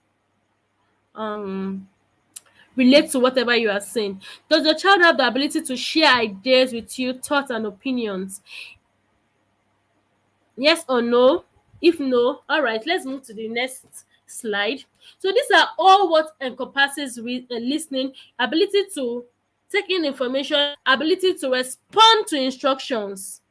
So if your child is not responding to instructions, it means that your child has not been able to listen to you, and you need to learn ways to sharpen their skills. You need to learn better ways to sharpen their listening skill, because listening is a skill. Listening is a skill. So if you don't listen, there's no way you can learn. There's no way you can understand. There's no way you can share your thoughts. There's no way you can share your ideas. Listening is a skill for children, and it can be built. So how do I build these skills? The good news is that you can do activities that won't take you up to 10 minutes daily that can help you sharpen your child's listening skills. You can actually do activities that would help you sharpen your child listening skills. So how do I build these skills? So are we ready to get this skills? So if I don't like the way you're not really responding, so if you are here and you are not responding, and you are here, you are not responding, I don't know what to do to you people though. So just put it in the comment section. Just give me, do I build these skills? Are you ready to hear how to build these skills? If you are ready, just put in the comment section. Say yes, yes, yes, yes, I am ready. Yes, I am ready. Yes, I am ready. If you are here and you're not talking, God is looking at you. Hey, Mama Nkechi and Mama Ineka. Na dey here and I know they talk. Now well done. So it's fine. So let's continue. So how do I build these skills? Oh, you said no. Okay, I'm not ready to learn. Which one are you talking about? This person said no. No, that what? Mrs. Bolo Watan Rebecca. You said no. So how do you build these skills? Do you know how to build these skills? So I'm going to be sharing with you so many other skills. We might not finish them today. I will just have to share them with the people in the group, in the paid group. I will just share like 5 because of time. There is no time. I will give them as a file, or we'll talk about it in the group. So if you've not paid for this workshop, you have the opportunity to pay for this workshop. It's of workshop.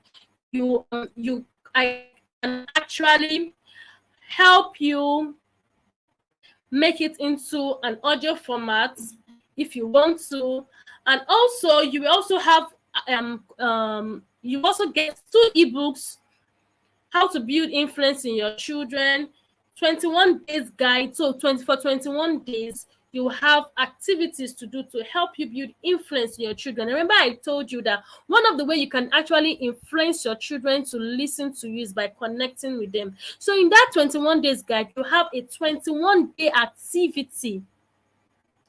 Okay, this person said yes. You want to know? Okay, I will share with you. So 21 days activity, a step-by-step guide on what you can do to actually build influence in your children. The reason why your child is not listening is because you are not influential. You are not influential in your child's life. Their peers is more influential in their life. Their friends have more influence in their lives.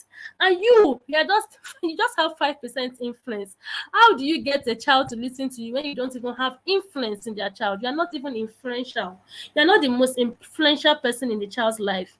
Their friends are more influential than you. That's a big problem. So I've written that book for you, 21 Days Guide to Influence. So just subscribe to this workshop. When you get this, as I'm talking to you now, just carry your phone now, pay for this workshop so that you can get access to this workshop replace to the remaining class. For the 3, we are still going to have 3 other days for this class. We also have a day for question and answers where you can ask your questions and I will answer them. If I don't answer your question, come and meet me in my house and drag me. I will answer your question. Any question that you want to ask relating to what we are talking about now, we will answer the questions. So the good news is that you can actually build these skills within 10 minutes daily. You can do activities. Remember, I said I won't be sharing everything because of time. I will just share, let's say 5 or 3 or 4 ways to actually build these skills because of time. So this topic number 2 is how to build listening skills in your children. Number 1 game you can use by playing games. One of those games is the game called Simeon Says. He says yes, but not all but not for all and not all the time. I don't get you. So if you are getting value from this section, I just want you to put it in a section in the comment section and say I'm getting value. And if you're not getting value, just write it there. I'm not getting value. And I know that you are getting value. You just don't want to talk. So if you are getting value from this session and you know you are getting something, just put it in the comment section. My comment section will not bite you now. Yeah, write it there. What you are learning, just put it there. Let me see it. Yeah, let me know that you are getting something from this session. Don't just come and just look and go. It's not fair. So number one game you can play is Simeon Says. Simeon Says. There's a game called Simeon Says. So games like this can actually help your child build listening skills in a fun and rewarding way. Now, for example, let me give an illustration. I want to get my child to stop something right now. There's this game when it says Simeon says stop. The child stops. I usually play the game with my children. What am I doing? I'm trying to build and sharpen their listening skills. So when I tell them to do something, they are alert. Simeon says stop. They stop. Simeon says pick that thing. I might not be actually doing instructing them. I'm just playing the game. Simeon says pick that book up. Simeon says jump up. I can give them multiple instructions at a time. Simeon says clap your hands 2 times. Simeon says laugh out loud like a dog. They'll start laughing. Simeon says jump 5 times. 1, 2, 3, 4, 5. So that game actually helps, especially if you have children from 0 to 4 years old. Play this game with them always. Simeon Says. So you can give them instruction. Remember I told you that when you're dealing with your toddler, you have to incorporate fun. You have to incorporate fun. For example, even when your child is doing something that you don't like, you can just say, you can just jokingly say, Simeon says, stop. Simeon says, leave that place.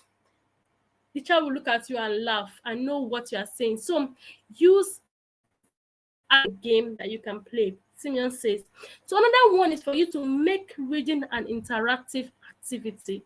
You see, reading has a way to actually help your children build listening skills. Many of us don't read to our children. That is why they don't listen. You don't even have books around. You don't buy books. You say, if I buy a book now, they will tear it.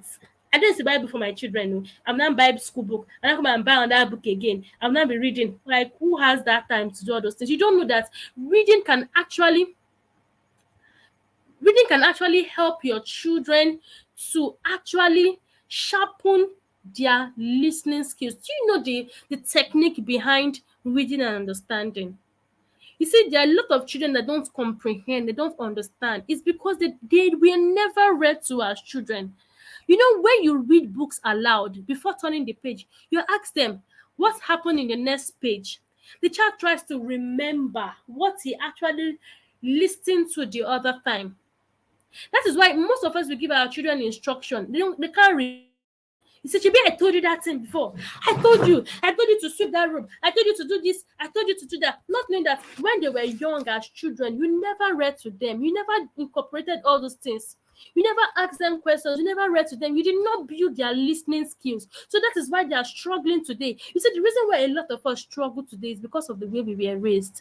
Many of us, we didn't have parents who read to us. We didn't have people to read to us. We didn't have people to sharpen these listening skills. So even as adults, in the place of work, our boss gives us instructions. We can't obey. We can't listen. We don't understand. We can't follow instructions. We can't even understand or remember what we were told to do.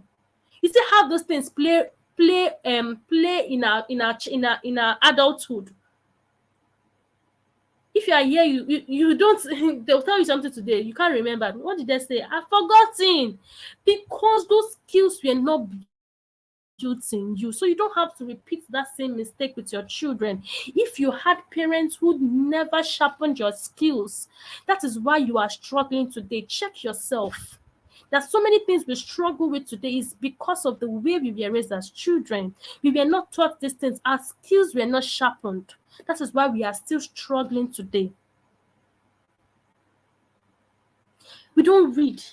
We don't buy books. Buy book, it's too cost. Buy this one. They say we should come and pay for this one. And is it everything that we will pay for? Is it everything? People will complain. You don't read. You don't even know that reading can help your child sharpen their listening skills. It's not even about now. It's not about your own environment. Think about the future. Think about your child is going to leave your home today and is going to have somewhere to go to. They're going to under somebody. They're going to stay under somebody's authority, and somebody will instruct them. They can't follow instructions because you did not build that skills in them. And if you are here, you are listening to me, you don't read to your children, you don't buy books, you are wrong. Oh, I won't lie to you. I love you too much to not tell you the truth. I will tell you the truth.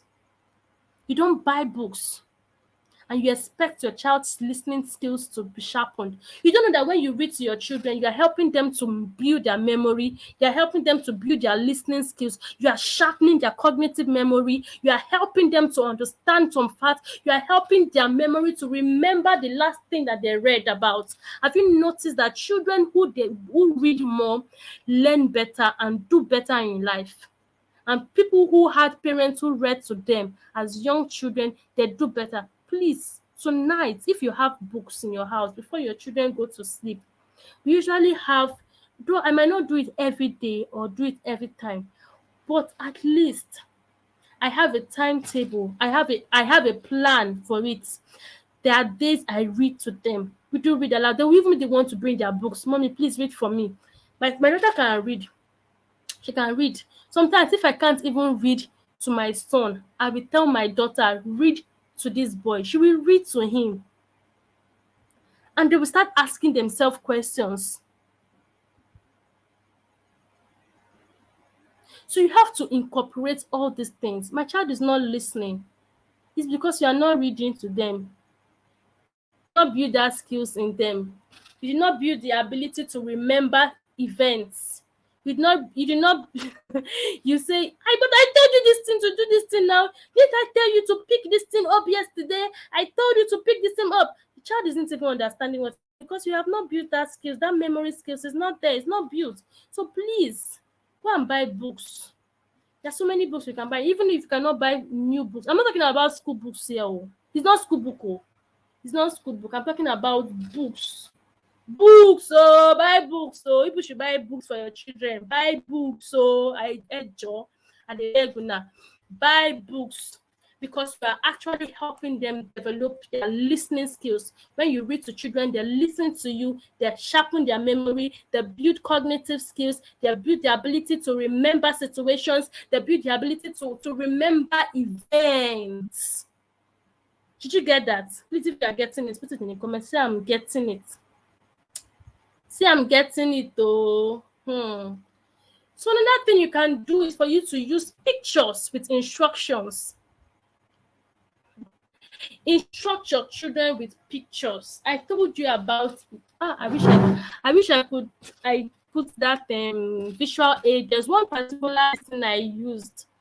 I am bedtime and evening routine. I think I've shared it in the group. Maybe people that are just joining, they might not know about it. So if you're just joining, I can see you're just joining. Just hit that subscribe button now and subscribe to this channel. Yes, you that just joined now. Hey, you that just joined now, just hit that subscribe button and click on the subscribe button and join and just subscribe to this channel.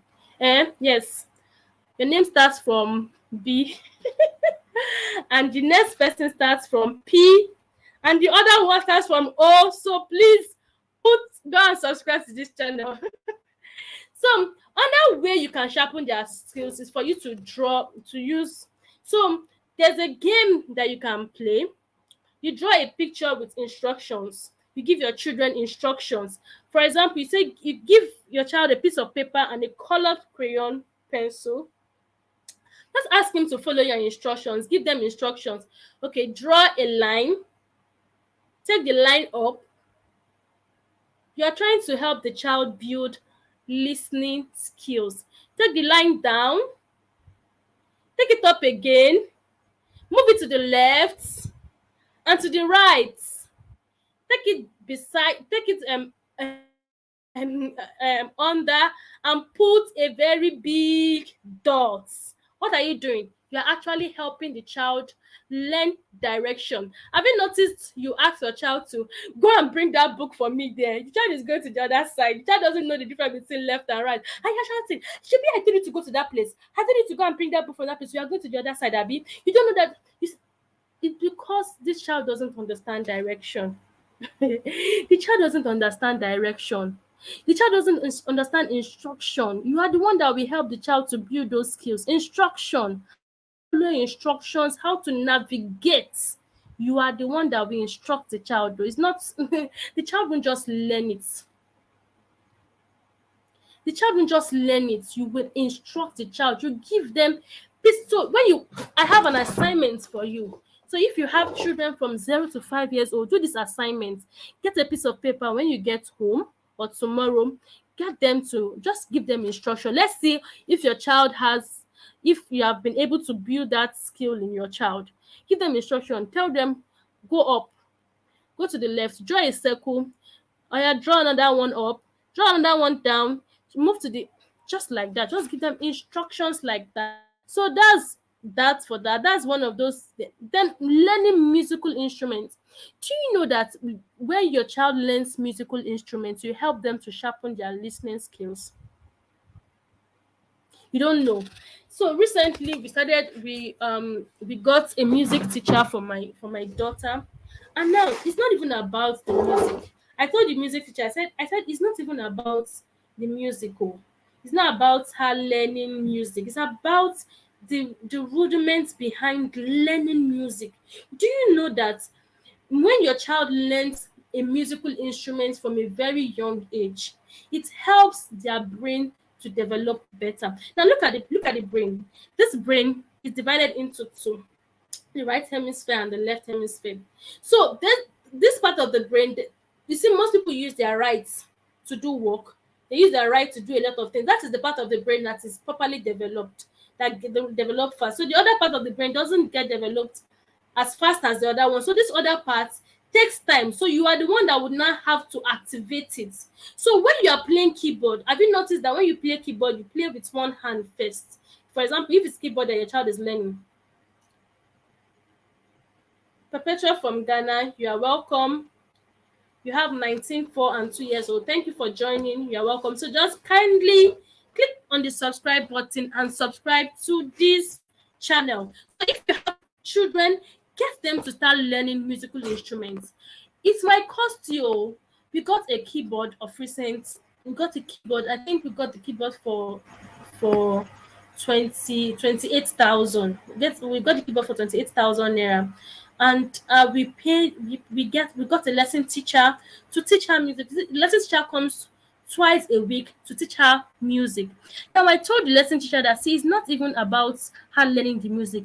You want to activate the two parts of her brain. I want to activate the left and the right side so that she can actually she can be forward thinking. So if you think that, oh, learning instruments is just learn and this thing. So when you are learning keyboard, you learn with your left and learn with your right. So learning with your right with your left hand is usually very difficult. So you learn with this hand and you learn with this hand. And when you are learning with this hand, you are activating that part of the brain. And that part of the brain is also responsible for listening and retaining things. So when you allow your children to learn musical instruments, get them instruments to learn, get them people to teach them. It might cost you, but it's an investment. You are investing. You are investing. So another, I may not be able to share many of them because of time. Time is going. It's almost 10 o'clock. It's almost 10 o'clock and I have to leave. So I would just have to share them in the other group. So if you have not registered for this workshop, you can still register. You won't get the access to this replay because it will only be for those people that subscribed to this paid, the opportunity to show this this first session to people that want to pay for this. So that who is this person that wants to come and teach me? Please just come and learn first. If you think that I didn't teach well or I didn't give you the right thing, then you can feel free not to pay. But if you think that this is what your time and what you need to learn, or You want to learn more because tomorrow is going to be hotter than this. We are going to learn better things. We are going to learn a lot. I might not be able to share everything today. We still have tomorrow. We still have next tomorrow. We still have 3 days to go. So we'll share more, and you have access to the 2 ebooks, and you have access to ask me your questions for just 3,500 naira. You know, I've been advertising this thing. Pay 2,000, pay 3,500, pay 3,000. It look as if maybe I'm forcing people to pay, but I'm actually helping you to commit, because most times when people don't commit to something, they don't see the value in it. They just be free. They won't even show up. Even when you pay, it's hard for you to show up. Not talk of when you don't even pay. It's difficult for you to even show up because you feel that, well, Sebi does this thing. But when you pay, you actually know that yes, you value it. You tend to pay more attention. Pay more attention. And beside all these things, we spend money to do all these things, to stream live, to get all these things, graphics and everything. We pay money for them. So it's not like somebody wants to come and take your money. There's so many things that goes behind all these things. If you look at the costing and everything, it's not even, this is just a commitment fee just to pay for one or two things, or one or two things thereabout and all the rest. So if you feel that this person wants to come and take my money, why is she asking me to pay? Ask graphic designers how much they do graphics now, how much I pay for that data. So this is just a commitment to your child's learning and to help your child better and to also help you. So don't be scared to pay for knowledge. Knowledge is going to help you and it's going to advance you. That is how I came this far. I came this far by knowledge, and I didn't come here by chance. So let's go back to our class. I just had to digress a little bit. So under one way is for you to give multiple instructions. Now, when you give multiple, there's no executive functioning. Now, executive functioning is the ability for your child to listen to instructions, follow instructions, complete tasks, and make it into something that's consumable. So now, if you look at it, there's some people, there's some children, even as individuals, there's some people that don't know how to a lot of instructions. They just, oh God, Mommy, what's all this one? You ask them to sweep, ask them to clean their, they will just get confused. They will get confused. That is why you see some children that just confused. If you give them a room like this, I used to have a teenager then that if you ask him to arrange the house, you just get confused. You just say, oh God, and Crystal, where will I start from? Oh, where will I start from? Which one will I do? You just start perambulating up and down. He lacks executive functioning. The skill is not there. So he doesn't know. So what is wrong with you? Is it that you don't know how to arrange or so? If you ask him to arrange the house, he will spend like 4 hours. He will just be moving up and down. He will not know what to do. I was the one that was not teaching him, okay, when you want to arrange, you do this, you do that, and do that. He didn't know how to do anything. So you can help your child by giving your child multiple instructions from a very young age. Start giving them multiple instructions. Take the plate, go to the room, and pick the nylon on the floor. I'm not saying you should do that to your 1 year old or 2 years old. Maybe, for example, your preteen, you can do that to your preteen. Start giving them multiple instructions around the house. Give your children instructions around the house while cooking together. Make them clear. Start with one instruction, then add another one, add 2, add 3, add 4, add 5. Then you hold them accountable for that. You are helping them build listening skills. You are helping them to develop their cognitive senses. You are helping them to understand. You're helping them to learn and understand. I'm a very playful mother, but they still make me scream. I feel like my teenager abuses my playfulness. I decided to change, but I think I will go back to how I used to be from today. Yes, there are skills to these things. You need to change. Being a very playful parent doesn't mean that your child will start misbehaving. It depends on how you go about it. You see, you can be very playful and be very firm. You can be very playful and firm when it gets to when you want. I'm not saying you should be permissive. You just can't sweep can't sweep the house. Yeah, can't sweep. You just be very playful. That is not what I mean. No, that is not what I mean. Like now, I want to get them to sweep the house. Come on, everybody, let's sweep. Let's sweep. I can say something like, I can sing a song on dirty. On sweeping, when you sweep the floor, everywhere becomes neat. There's one song I've forgotten the song. My children used to sing it. It's this Omo Berry song. I don't know if you know Omo Berry. So there's when you clean the environment becomes clean or something. So you can start singing that song immediately. Just immediately they will start joining you to do those things. So you have to look for songs that relates to whatever thing you want them to do. You want them to brush their teeth, there are songs for it. You will say it in a very playful way. You want them not to put their hands in their mouth, there are songs for it. Go and research, make research, read, learn, buy books. Do you understand? So don't think that being a playful mother would actually affect the way your child actually um relates to you. Just keep being playful but firm. But firm. Because if you are not firm, your child will think you are joking. So that's that for that. Thank you for your comments. I really appreciate. So let's move to the other one. Another game you can play is what sound is this? What sound is this? So this is a game of listening. Look at this child. This child is blindfolded. Is blindfolded. So there's what we call a sound game in Montessori. For those of us that are teachers, that we have children who go to Montessori school, so they'll put different things in a bottle, different things in bottles like this. They can put beans, they'll put rice, they'll put this in different bottles. They'll start shaking it. When they shake it, they will ask the child, what sound is this? The child will say, it's the sound of a bean. They shake it again. What sound is this? It's the sound of rice. So you are building the child listening skills. See, listening skills is built, especially when if you have young ones. This is the best time for you to sharpen their listening skills. So sharpen their listening skills. It's this time that you will do the work. So you can blindfold your child, ask them to turn around, walk around the house, make different noises, ask them, okay, what makes this noise? What does this? What does this? And that, and that, and that. So there are so many ways to actually build these skills. I can't share many of them. I have over like 10 to 20 ways to actually build these skills.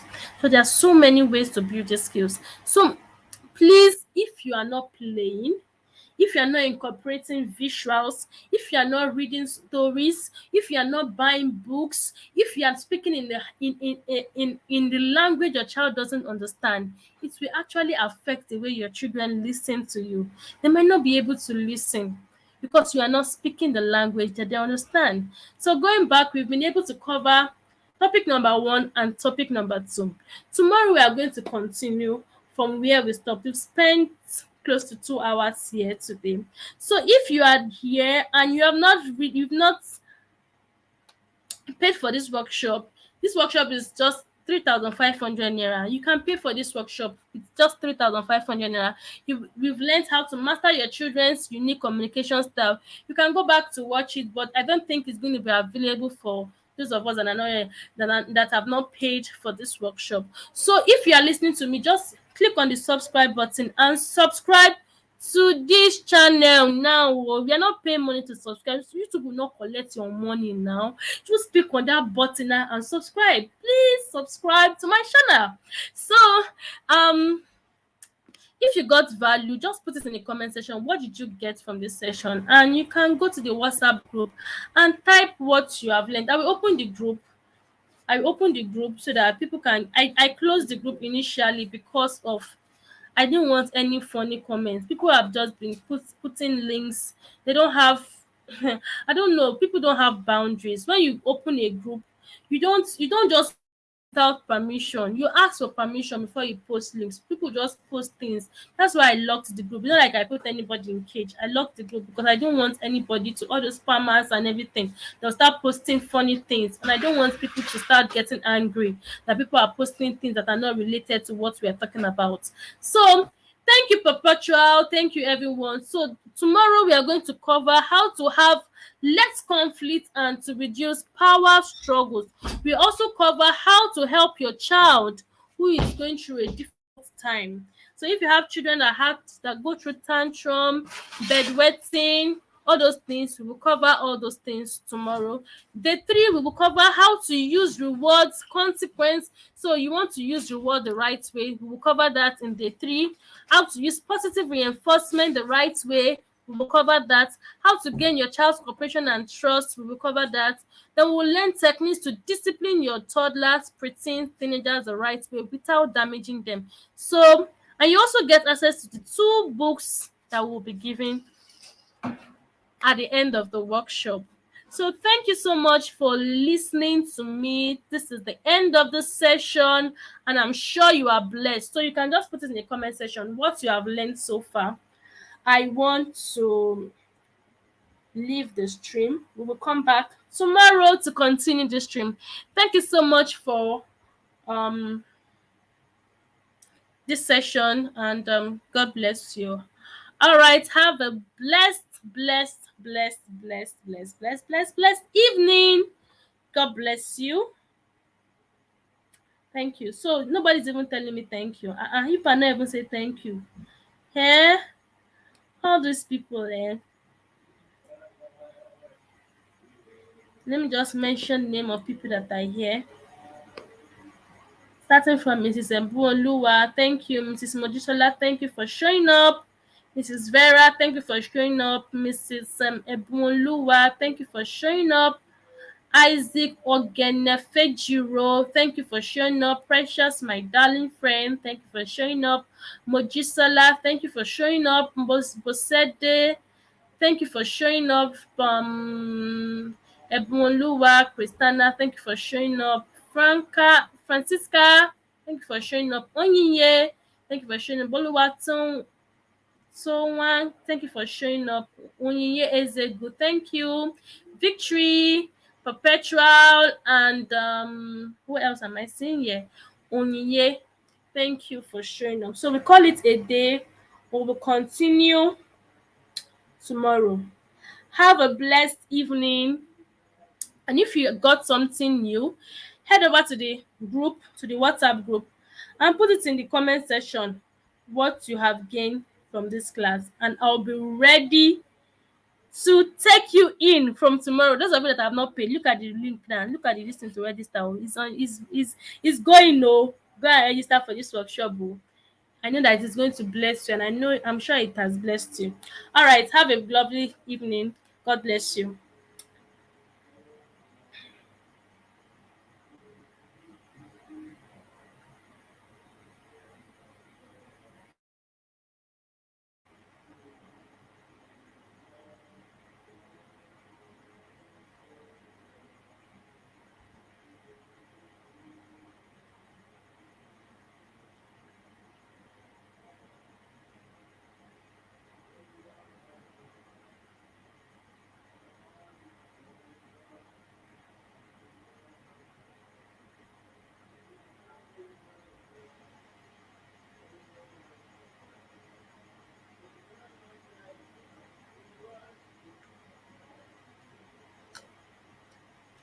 Thank you, Boluwa. I'm still waiting for your thank you. If you don't tell me thank you, I will not leave here today. Thank you, Boluwa. I'm still waiting for your thank you. If you don't tell me thank you, I will not leave here today. Thank you, Boluwa. I'm still waiting for your thank you. If you don't tell me thank you, I will not leave here today. And please kindly subscribe to this channel.